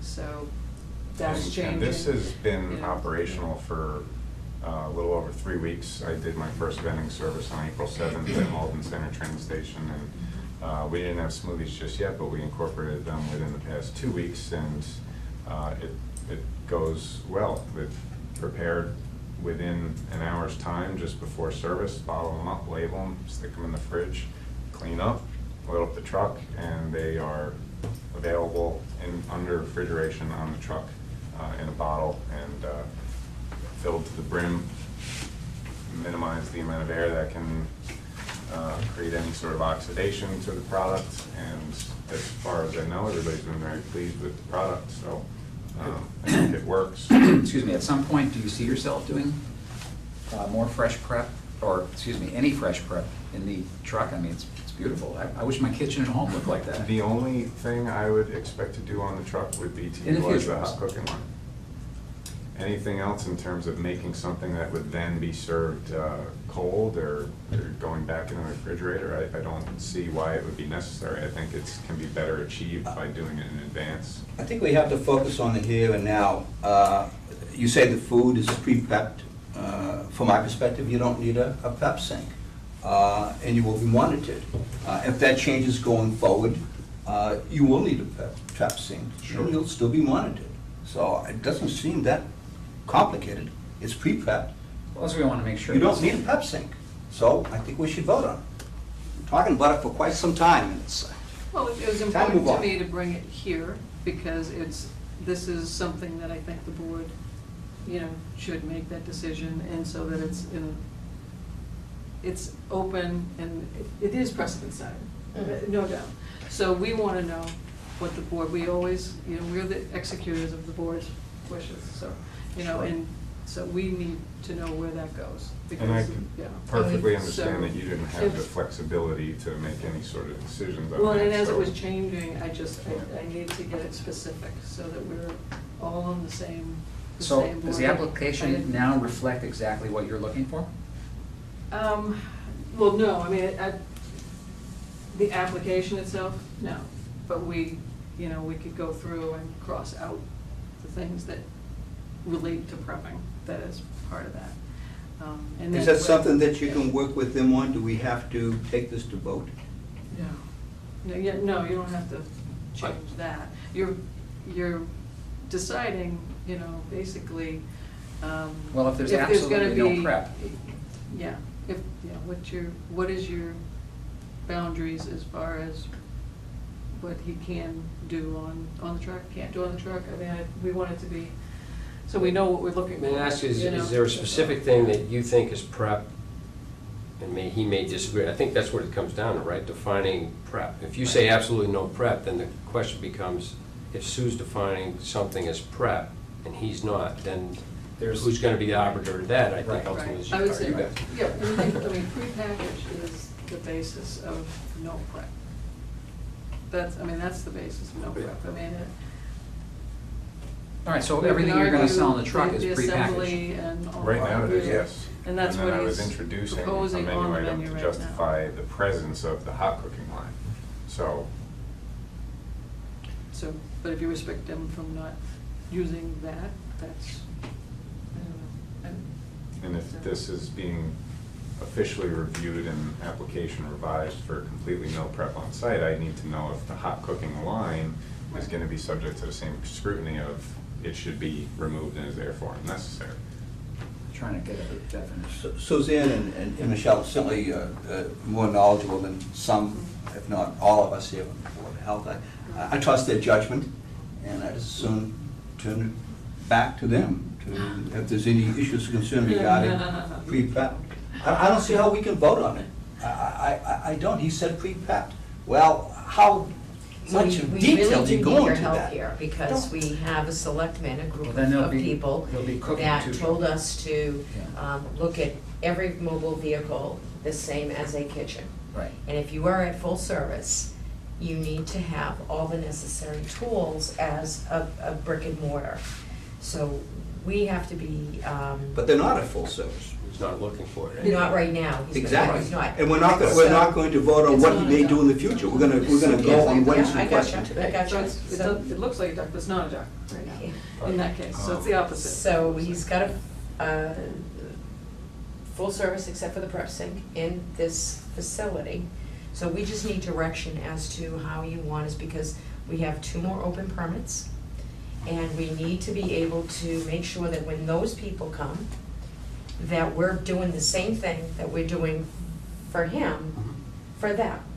So again, it's about that consistency thing, and we can't do for one and not do for the other. So that's why we need you to make that decision. See, the monkey wrench So that has been because put into we this have, is. we have selectmen that feel very differently about the whole mobile food unit. Could I make a Sure. point with the direct comparison of mobile food unit to a brick and mortar restaurant?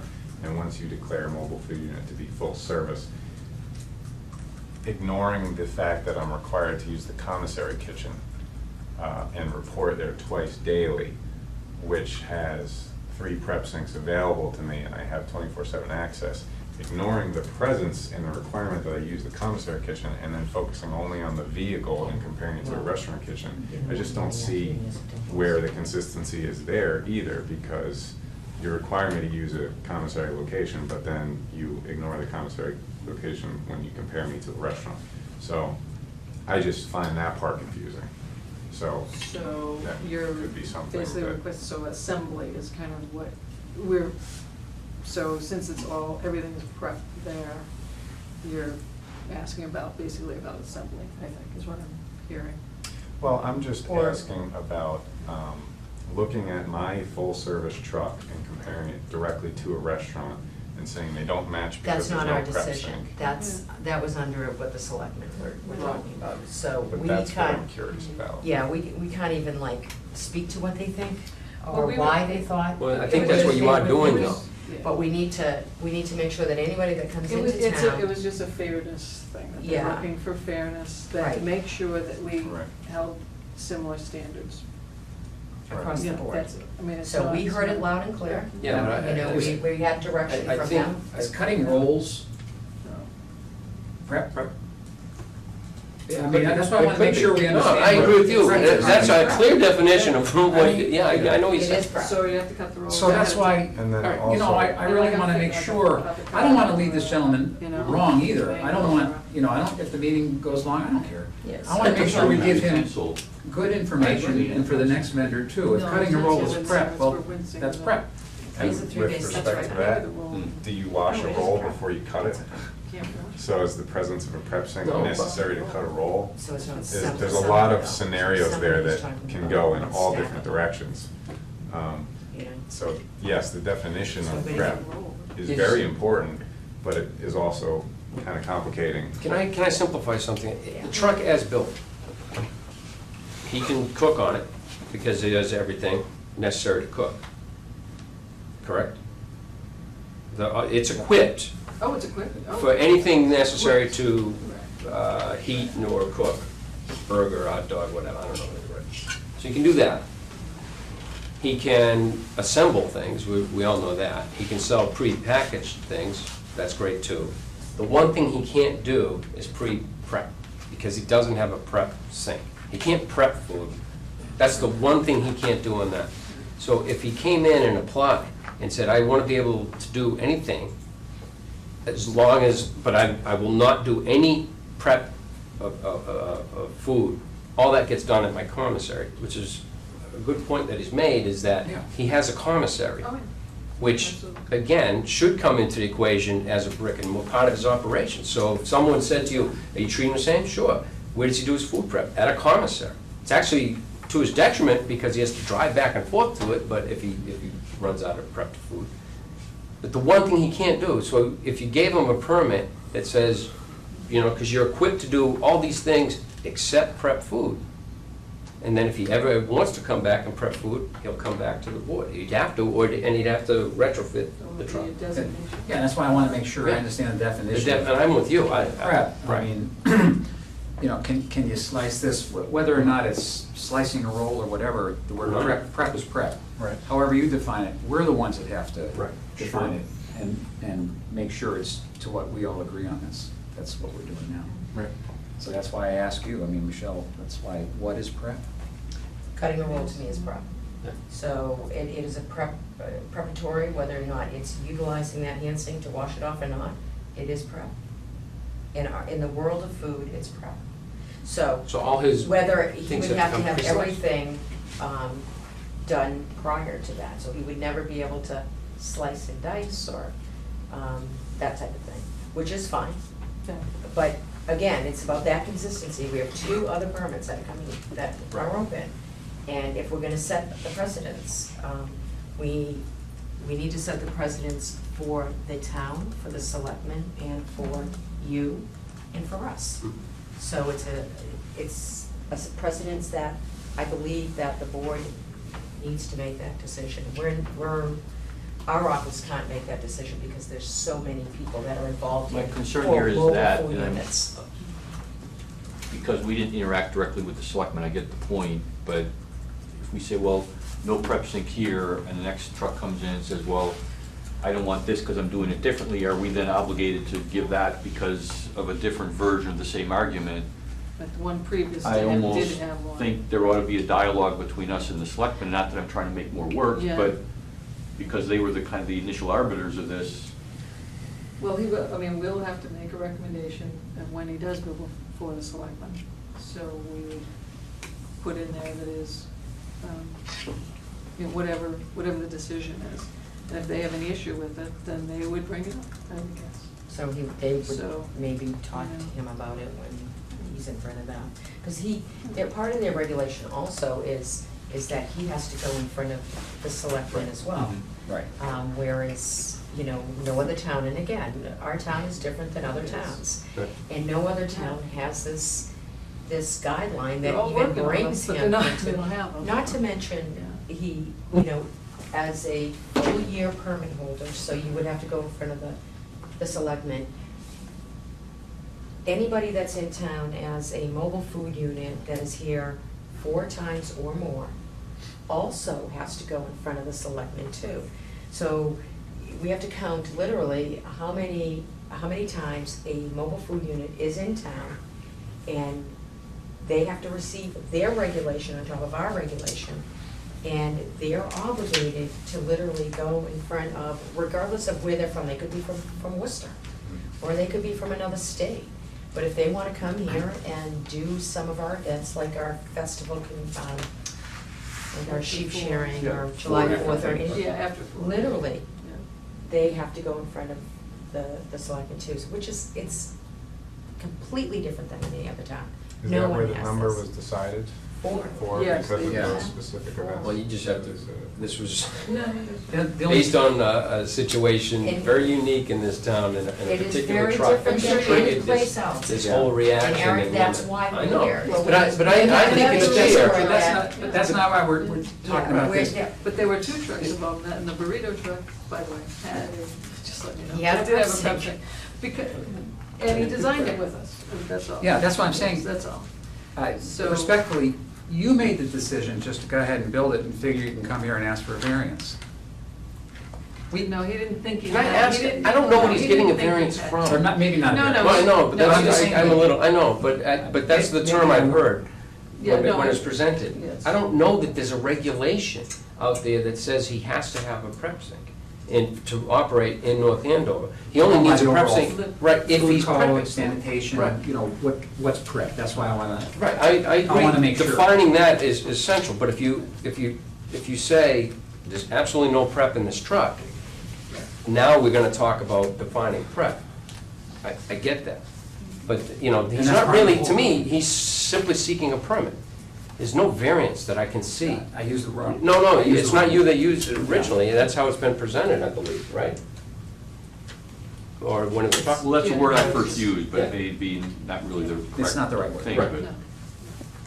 And that's, Well, and the decision to go forward with my fabrication plans haven't prevented me from vending in Malden. No, of and course the other not. places, Just- so it's. You called the town that just happened to have it on their books. I also just happen to have a good location in North Andover, and I really wanted to be able to make this work. So if that wasn't part of the equation, then I wouldn't be sitting here right now. So it's a number of factors. You kind of overlooked our director. I didn't mean to overlook them, but I was also keeping my capabilities and my allowances open in other areas. And when I knew that I would be successfully permitted in those other areas, I decided that I will meet those standards, and then I will see how it goes with North Andover. Yes. How much of your time do you plan to spend in North Andover? Right now, my schedule is actually filling up a little bit, so probably 1 or 2 days a week at the dance studio, including a Saturday most likely. It So turns less than out we thought, that yeah. they're, well, when I originally thought, I Yeah. didn't have locations, so I wanted to get my feet wet, so to speak, at the dance studio. And now it's kind of gone in reverse, where business has kind of become available in the Malden area, surrounding areas, and now it's, you know, I'm still trying to fit this into my plan, but it's more of a supplementary location for me.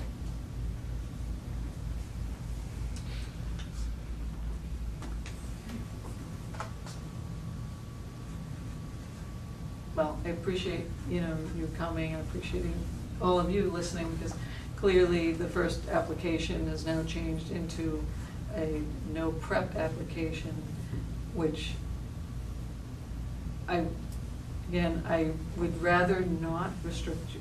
I would rather say you can pick up a strawberry from my heart. I mean, truly, I would rather not Appreciate say that. you can't cut an avocado. And I, again, wish we had met prior, because this was just fabricated. And Mhm. it really would have been a very small addition. So, that's unfortunate. Was it a money, So like, was it it's a money issue? I mean, how much could it? No, what prep was So it's sinks are not- like $150.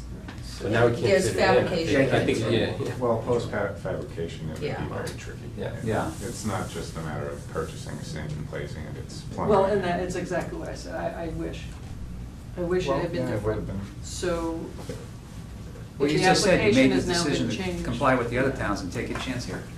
That's what you just said. I'm permitted in the other towns. That's what I'm saying, but- Full week work to work. No, I know. And looking forward into Boston, I don't expect to run into any issues there. I've been assured by very many people. And you very Ron well- Sarni, you very well president made- of the Boston Food Truck Alliance, has said to me, and said I can quote him tonight, that this prep sink requirement, whether it's written down or whether it's sort of just like a unwritten rule, he's never heard of it before.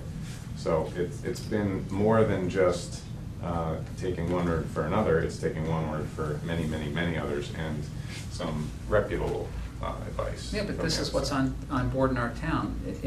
So I'm saying, it's like a challenge. You might as well come here and, Well, it's not that I wanted to come here and challenge this, but a mobile food business is mobile, so That's true. I need to know that I'm capable of vending in many areas. If an area knows that I'm permitted to do on-site prep, yet that area doesn't permit on-site prep, then they might say, well, we know that you're probably gonna prep on the truck, and we're not gonna permit you here, which was my fear with Boston. So it was, Which it was is, a number of it is factors. unfounded. No one would do that to you. But they But- don't want prep on the truck. Yeah, oh, right, they want you to use the commissary. No, the Yes, commissaries wanted to use the absolutely. commissary. Boston said that they clearly have no problem with him prepping on the truck, as long as he has I a don't full think- kitchen. I think they're okay with seeing a prep sink on the truck, but they still don't want prep on the truck. They've So you already, but take they told me, actually, I spoke with someone today, they do accept that that is the new truck. That is the new world of food trucks. That you can't have all these types of, they have 100 trucks. It's Yeah. amazing, the number of trucks that are on the list, absolutely amazing. So I'm just saying, so the application has been changed. It's. So, if and what that's I'm the hearing, he case, can yeah. change his application to come under something that you can then review and approve without us actually having to take a specific action. Right, yeah, basically, but we would like to at least identify the parameter, because we are used to. Or the every- limitation, everything or other how than you would gas like to stations, see us. yeah. What do you not wanna see them doing it too, Yes. you know, that kind of thing, so. I mean, prepackaged, absolutely, no issue, prepackaged PHS, prepackaged, you know. But when it comes to You know. grill, and I'm just, again, maybe I'm repetitive, but I know, I feel How do you not heavily prep? about it, but you know. I mean, I just want to make sure, because we have this, what, 2 more permits left, or if it comes, how do you not do any prepping if you're cooking? I don't understand that, maybe it's me. Well, the, No, I cutting understand. I have a simple mind. well, again, if it's, let's say it's a steak tip, right? You cut the meat into tips at your commerce, that's the prep part. The cooking is tossing the tip on the grill, or the burger, or the hot dog on the grill. I know, me too, obviously. And then, again, with tomatoes, I think you're right, you know, it'd be nice if he could slice an avocado. He wouldn't be able to slice an avocado, that's clearly food prep. So he can only reach in. Fresh prep is what people look for, so. Well, he would can't have it slice a freshly tomato. prepped that day, it sounds like, at the commissary, right? But he'd have a bin of, or whatever, of sliced tomatoes, reach in and, Yeah. you know, put the sliced tomato on the cooked burger. That's just assembled. That's not really food prep. And so there wouldn't be knives, just for people out, there wouldn't be, you know, knives. Yeah, he or would, things that's like right, that. you're right. He wouldn't, Nothing. he'd almost not even need a knife on his truck, I guess. Yeah. And anything that goes onto the grill does nothing before it goes onto the grill. I grab it from whatever container it's in, goes onto the grill. I didn't like that, no knives, no cutting, no. Nothing. You know. Nothing. That's And right. I'm in my kitchen every other day at this point. I see how every other truck preps their meats and whatever other item that they're cooking, whether it's something that they package together and they put it in the fryer. They spend the hours and they do everything that needs to be done so that when they're on the truck, they can just do that one last pass and then provide the service. So French fries, like French fries are all pre-cut. pre-cut. Unless there's a truck somewhere that has a potato cutter mounted on the wall or something that I don't know about, but I They haven't. do it fairs. I don't I know think there's really exactly, fairs. They do.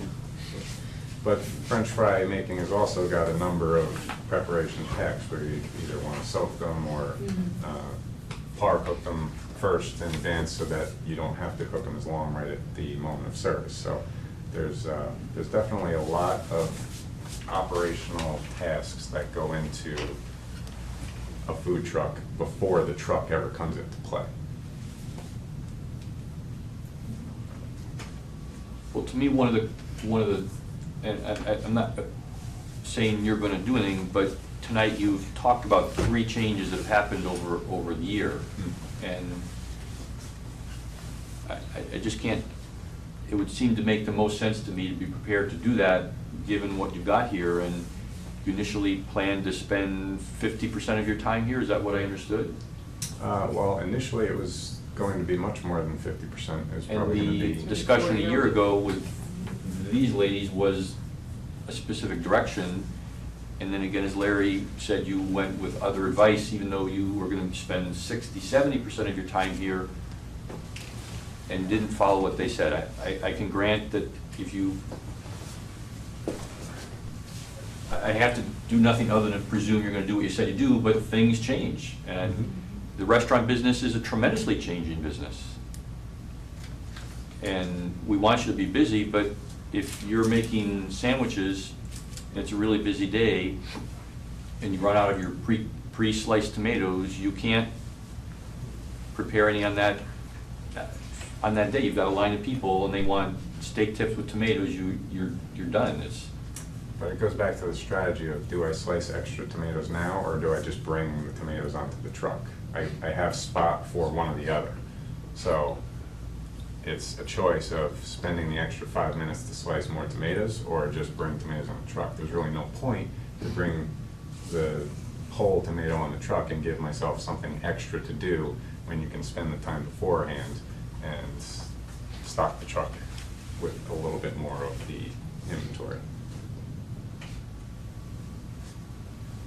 Well, I think kind of what we're saying is that the next truck that comes along, they have to, number one, fill out their application according to what their plan is gonna do, and you apply your criteria and inspection and regulations according to that specifically. I mean, he's asking for no prep, so that's what he's gotta be completely prepared for, and nothing above that.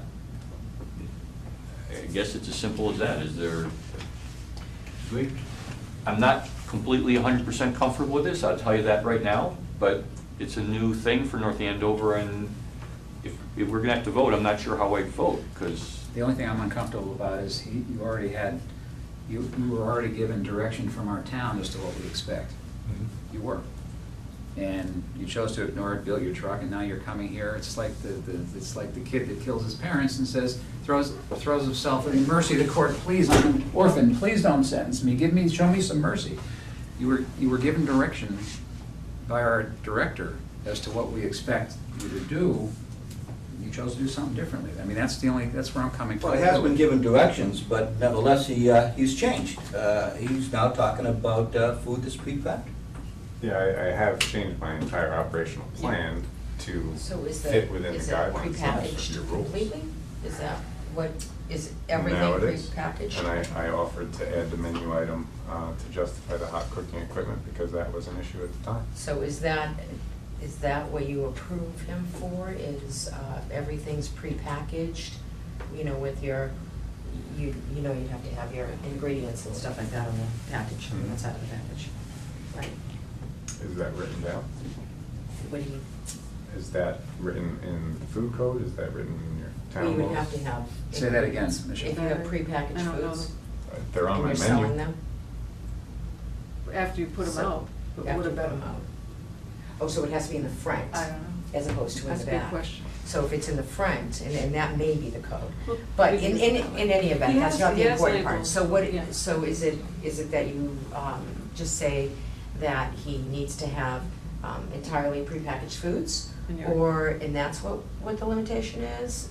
And you're just accepting that the truck may at some time later. So, and if he decides Expand? later that he wants to expand and do something else? Or that- you also have to Come up keep in with mind an that idea. I don't know. I've built a health foods business, so I'm not going to be just taking my truck and then saying, okay, I'm just gonna start cooking burgers and burgers alone. I am staying within the framework of the dietary and food offerings that fit within my business plan. So you're not going to see the farm stand health food truck all of a sudden start serving French fries on my truck. sorry to disagree with that, burgers and fries. Okay, we deny him. There's a very specific model here, a very specific goal. It is completely health focused. It is serving that style of food to my customers and introducing this dietary lifestyle to my customer base and trying to promote as much as I possibly can.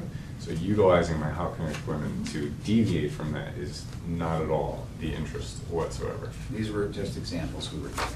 I'm just making my point of it, that's all. So how do you consider prepackaged? If he cuts it, Yeah. cleans and slices a tomato and puts it in, I presume it's not Tupperware, but some equivalent thereof?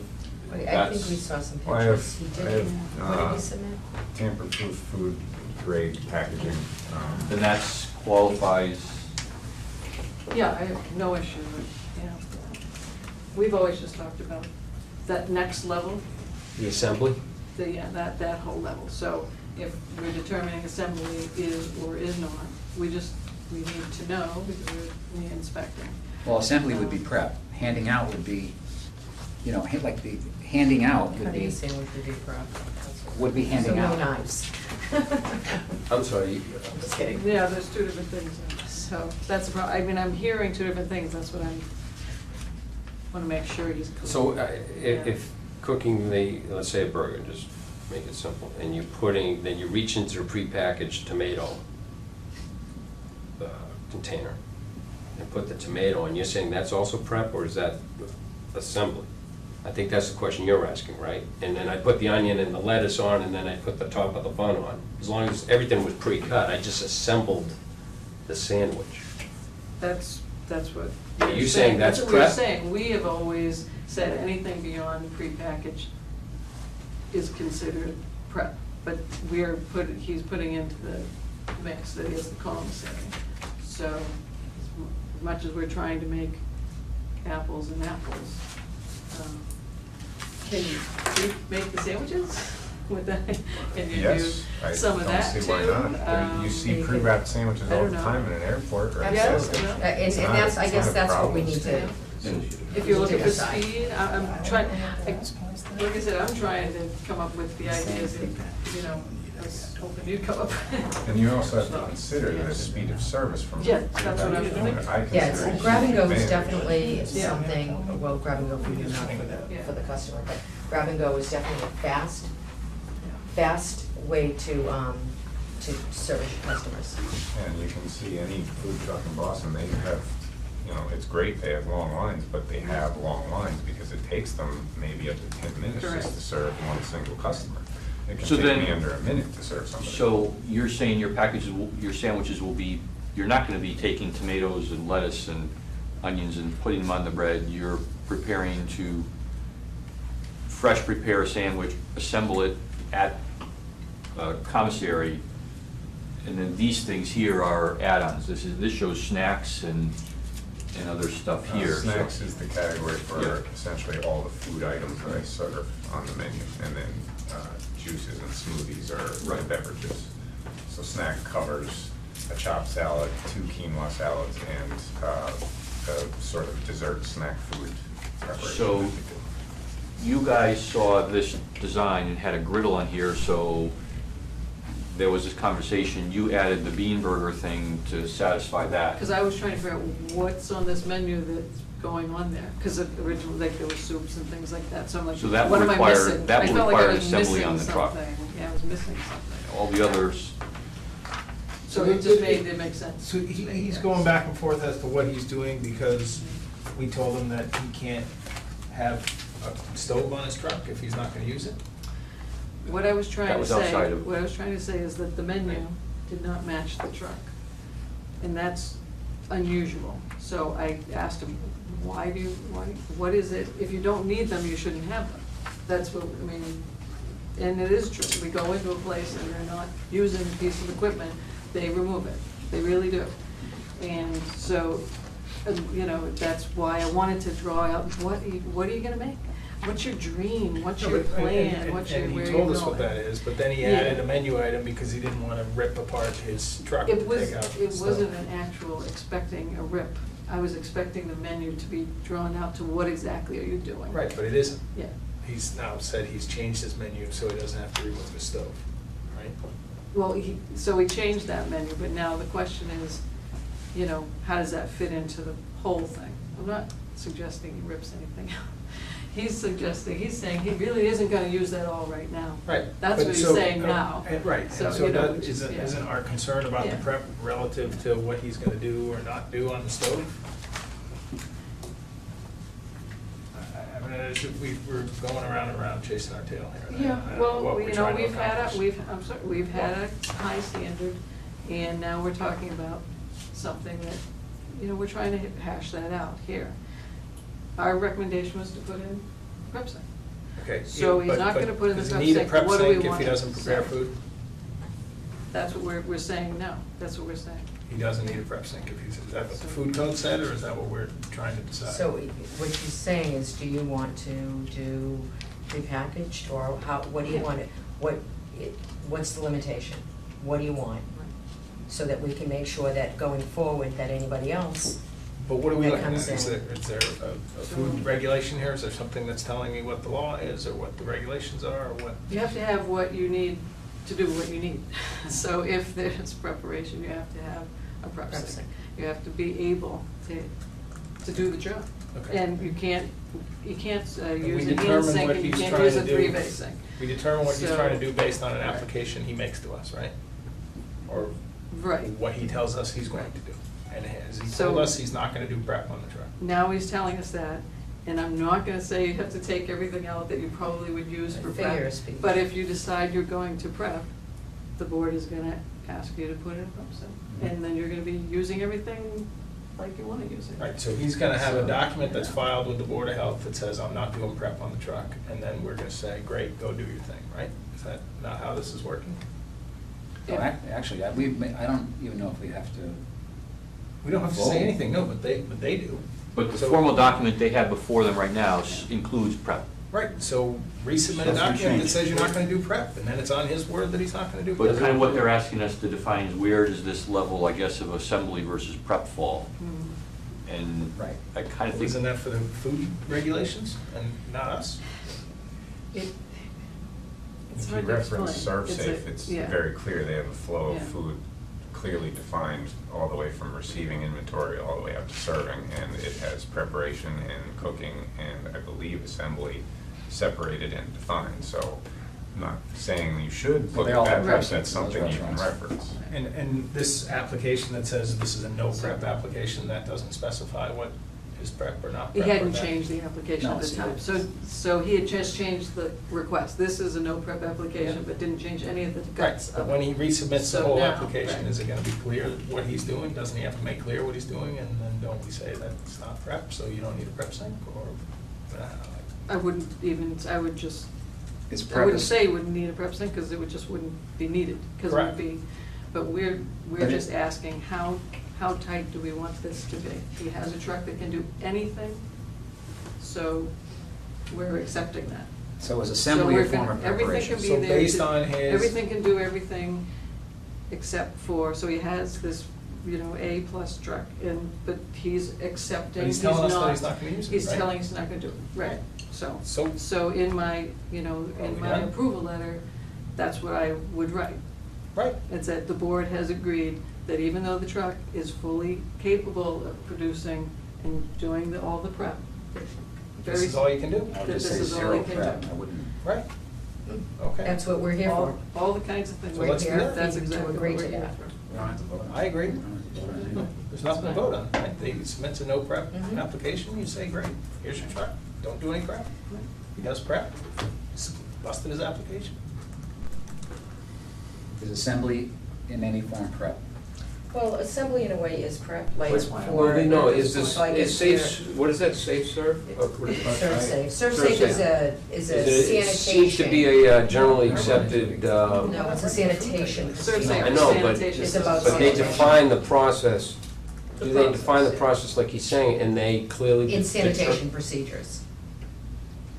Michelle, I'm asking, he's suggesting that it defines prep, It's a flow. cooking, assembly, Mhm. and the functions of taking, I assume, food products into a final Right, product that, for consumption, or whatever. so you're gonna have all the prep at, So the thing he can't do is anything before, and it's seemingly cooking and assembly, however that's defined. I mean, Right. that's why they call it pre-prep. correct. It's before the cooking and the assembly. Correct. So how would you is use a grill? assembly, How would you use a grill? If that's you're- cooking, that's not prepping. Yeah. But once again, I think He's it no also planning needs to. to focus on, does this thing need to be washed in a prep sink before I can continue? And if the answer is no to that, then the presence of a prep sink is not doing anything. You're not gonna use it for that specific task. So if all of my tasks don't require that it go through a prep sink and be washed, then as far as I'm concerned, there's really no prep being done or anything that requires the use of a prep sink. That's acceptable. Just if Burrito Guy was here, I know he would be saying that he was very glad that he put in a prep sink. And he would recommend it highly, and he would expect that we would also have you do that, I so. appreciate that. You know, again, it's something that we trying to have we do have an expectation. There's only gonna be 4, and they're gonna be the best, right? So, there's only gonna be 4 in town. On the same So level, that's, they're accepting that the application is gonna be submitted, and we will approve it, and there will be no prepping on the truck. And, I think you heard, and I appreciate what you said, I think you've heard that, you know, we need to communicate. Sure. And if you have, I would rather not find a violation. I'd rather you come to me, so we don't do this again. I would So never if you could- intend on crossing any if of those that- lines, trust me. If that's what comes out of this, then I really appreciate you coming, and I really appreciate you all talking to him, because Yeah. it is important. Of course. I mean, my menu is based on cleanliness and It's the respect. serving clean food, and I am focusing more than anything on the specifics of my operations to ensure everything is perfectly to code, and obviously surpass that, so you'll never see me try to cut any corners. You have to wear a hairnet. Oh, no, you don't have to wear a hairnet. You're not doing any prepping, right? No, I No, certainly yes, wear the you hat do. on the truck. Yes, you have to wear It's hats. not sure. Oh, That's right. hats are strictly enforced in this place, hats and hairnets. They're strictly Thanks to enforced. you. That's right. We're That's Serve okay. Safe, sir. I'm Serve Safe certified. Joe is. Wasn't there something in the news about that? I don't know. My commissaries. Someone's fighting that somewhere about the, Are they really? I've been there. Yeah, about the The hairnets? We just started internet pushing and that hats or this year. something, some people, I don't know where it is, I just heard it in the news. Someone wasn't wearing this, like, nope, you have to wear them, you have to wear them. And it was, I don't know where it was. I thought that's where you kind of referenced it. No, we. So I think we've sort of ready to conclude this matter. Is that right? Yes, on this. Well, We don't yes. have to take any action, but I think we've No. digested something. He's heard it pretty clearly. We don't have an actionable application before us, so you do not have an approved application right now. Right. You need to rework this and submit it to them, and they'll still go through the approval process under a no-prep Right. process. Understood. Okay. Please contact the town clerk's office if they haven't heard from you yet. Okay. That actually might be the tougher hurdle. Yeah, this is, Yeah. this is nothing. This is just a warm-up. Yeah, this will. You should, they hashed over there's no permit fee, they hashed over that, that took 20 minutes for them Yeah. to come up with a $0 permit fee for their mobile food. So right now, there's $0, just to let you know. Oh, budget accordingly for that. But that could change. And they did, they hashed it for 20 minutes Oh, to they did. figure out whether it's a $0. So, yeah, okay. Not to carry this on, but, so do you want me to submit a brand-new application from scratch, or do you want to You can. consider I would our suggest that meeting? would be in your best interest. And that's Considering what how I'll do. much you did write. I just, yeah, I'm gonna do that on the computer this time. Yeah, that's a good idea. That's a good idea. Just wanted to make sure I was perfectly clear before did anything else. Well, you have all the education, now we have to bring it to the table and take all that you've learned in Serve Safe and everything. This is a new world for Scott. So you came from finance? Yeah, I was in Something. finance for So- 8 years.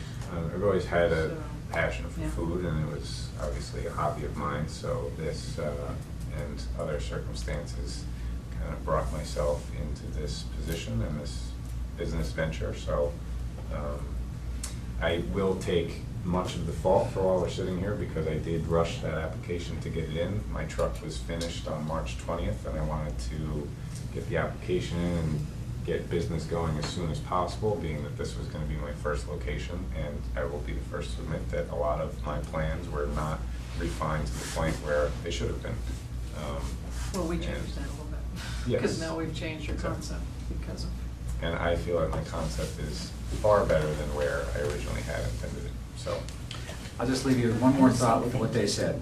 oh. Don't, I'll just give it to you to throw it out. Just think about it. Don't restrict yourself. I If appreciate it. in the future, I really mean this, if if a month from now, because we've seen it happen, I know you're very bright and articulate, but I've seen this happen in real life. A month or two, a year from now, whatever it might be, and I don't know what it would be putting a sink in, but I'm just saying, we've seen it happen where people go, The hard part at that Yeah, point I is pulling yourself understand. out of your I do. routine and taking your truck out of service. That's the hard part. Right. Because you are expected to be at a certain place at a certain time. Right. And people want that consistency. So you'd have to go on some kind of, I don't know, one, you Severance. know, yeah, you'd have to put up a sign, I'll be back, or something, because And- that's the problem with doing it after or before, is that it just interrupts your flow of cash. Well, and to that Seriously. point, Yeah. technically, there are no restrictions based on what my commissary can allow me to do. They have all of the equipment and all of the licensing there. I'm saying in the field, if you wanted to do something special or Yeah. prep or anything else, it's just easier. You'll see. Well, sure. Thank you for coming by. Thank you very much for your time. I'm here till noon tomorrow if you're coming tomorrow. Tomorrow, I have a lot of I'm work to just do. kidding, I didn't think you'd do it tonight. All right, thank you very much. Thank you very much. Much appreciated. Have a good night. You have to do the On minutes. TV you're recorded. Minutes. Yes, I know. Oh, okay. Yeah. Yeah, we We have one more item we need to take care of, which is the approval of minutes from March 26th. I think, Larry, you have a copy of that. I do. Thanks, Jim. Good night. Good night. I read it over. Make a motion to approve the Thursday, March 26, 2015 North Andover Board of Health meeting minutes. Second. All those in favor? Aye.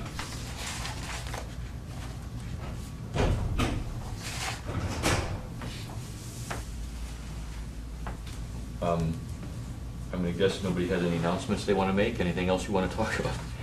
30 seconds, if that. Okay. When working or playing outside, just be protected against the ticks and mosquitoes. Now, there are a number of products on the market right now. One is called Repel. I haven't seen it before, although it may have been out for a period of time. It's a spray that you can apply to your skin, and it's good for 10 hours. There's also sepet spray. It's a parethium base. It is a flower extract that you can apply to your clothing. It's good for up to 2 weeks. Of course, I think you'd want to have your clothes clean before that time. Nevertheless, just protect yourself when you're outside, because in particular, the ticks have been a major problem. That's it. There have been several stories in media lately, and when Susan and I have talked, Debbie is still in the process of putting stuff together. Unfortunately, on the understanding side where the ticks are and all that, that's much greater than the control side, but we're expecting something from Debbie in terms of addressing this very issue.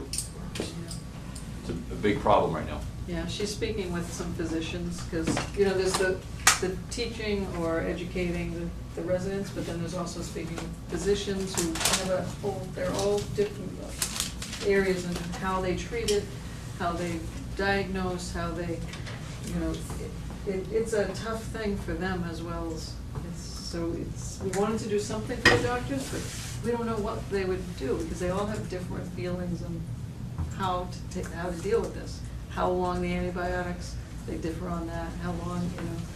So she's trying, she's spoken with a couple of doctors, and maybe we can get a speaker to something at here, or either at the library, something like that. It's just everywhere. It's Yeah, just- more and more people are looking at it. A friend of mine, I can't mention any names, he's a geneticist and molecular biologist, and the company he's working for is trying to come up with quicker and better identification and diagnostics of there's various forms of deer tick Borrelia. I don't remember the name, is the most common one. So a lot of companies, there are companies that are looking at it diagnostically to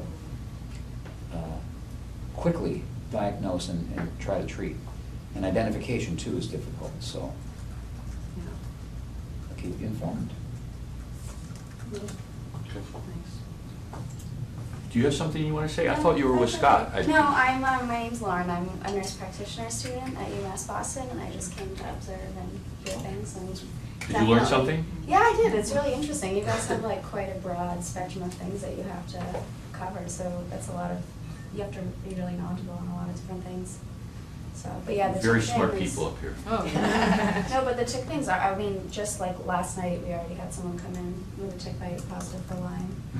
Yeah, there is a lot of like false negatives, which is the issue, and a lot of it is they come in and they don't know how long the tick was attached, and that's how we base the treatment a lot of times, on if they get a preventative dose or the long-term dose. So a lot of patients like just want to be safe and they want the longer treatment, so. We need better detection too, and that's what this Yeah. company's working for now, quicker and more accurate detecting. Yeah, that was So really it's important. pretty exciting. Yeah, that is.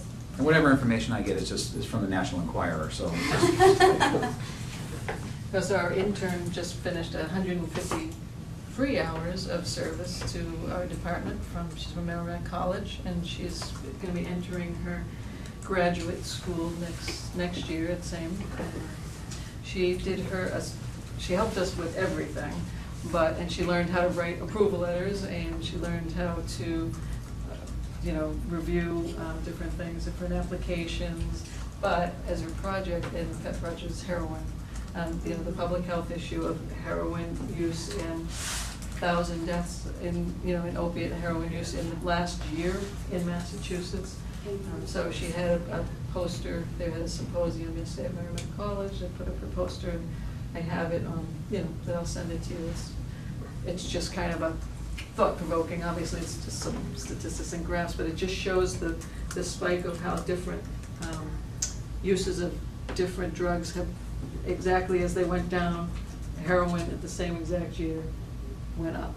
And it's cheaper, it's easier to get, and people who have been hooked on painkillers and can't get the extra prescription anymore are going to that. So it's not the street people that you think, it's, It's professionals. it's everybody that's out there. It's the saddest thing. I know a friend of, I hooked Ashley up with a friend of mine that I met him through a fundraiser that I was doing for a less advantaged family. And he was in a depressed state a couple of years ago and came around with the help of a lot of people and a lot of love, and ended up wanting to pay it forward, and that's his motto. So his name is Billy Theft, and we hooked her up with him, and that was sort of her first initiative into the heroin scene. That sounds bad. Hooked her up in the heroin. I was gonna say, when she That said just hook sounds her up. bad. Well, you know what Hooked her I up. mean, we made a She connection did a great for them. interview, she interviewed him. And interviewed him and had him on her, quoted him with some things, and She just really very. thinks education at the middle school Yep. age really needs to be looked at rather than high school age. Oh, They absolutely. really need Don't you? Yeah, to absolutely. bring I would in- even say 5th grade. Yeah. Around Well, that and 5th grade, some going You're into right, middle fifth- school. You're right, going into middle school. I think going into middle school is really important. That's how young these kids are. This So- past year, over 1,000 people in Massachusetts Right. have died. Exactly. Have an overdose. And it's every range, it's every sector, it's every group of people. It's unbelievable. I walk through the emergency room in Lowell when I'm doing things, and I hear them talk. It's like every given day, there's a big handful of patients that come through that get reversed, but Oh, it's unbelievable. Shocking. Really? Yeah, Just shocking. Narcan's like candy, and it's like, and I work in primary care now, so it's like the opposite side. You have to, like, every patient wants, they come in, they ask for narcotics, and you have to, like, they're trying to really justify now handing out the prescription. Sure. So, because of, so those regulations are definitely getting tighter. Well, they have And opiate there's something reversals, that's so- gonna be passed pretty quickly too. I just saw something else that, I know, this Billy Theft, has been in front of Congress and has been in front of the state, to try and pass certain laws and regulations to assist in getting help for people. So for him, it's about him going out into the field and finding these people underneath the bridges and trying to get them to commit to, Like Suboxone treatment. yeah, Suboxone and the whole thing. You can go online, he's got a Facebook page and everything. Yeah, I think I've actually. Billy, I think I the saw her ink slinger. project. It's probably on the website. That's, he's a tattoo artist, and, but he, you know, has a passion for heroin addicts and wants to try and help them. And he's done everything he can to try and get help for these people, literally. So you're right, we do have a wide range. Huge, Yeah, no, huge that's just- range. 25 regulations that we have to switch hats for So you every got to day. hear some unusual. Yeah, but thank you for having me. I It's appreciate not always like that. Yes. Yeah, you Thank picked a you. good one. Experience. Yeah. Yeah, Yeah, you do. But I'm glad you came. Yeah, thank you. Great. I very I don't know if enjoyed you it. put it in the minutes, but I believe we celebrated Michelle's birthday today. It's not my Definitely put birthday. that in the minutes. No, it's not happy birthday anyway, Michelle. For 30 seconds. She's willing to say. Eight asked me Motion to about adjourn? 29, but- Make a motion to adjourn. Second. In favor? Aye.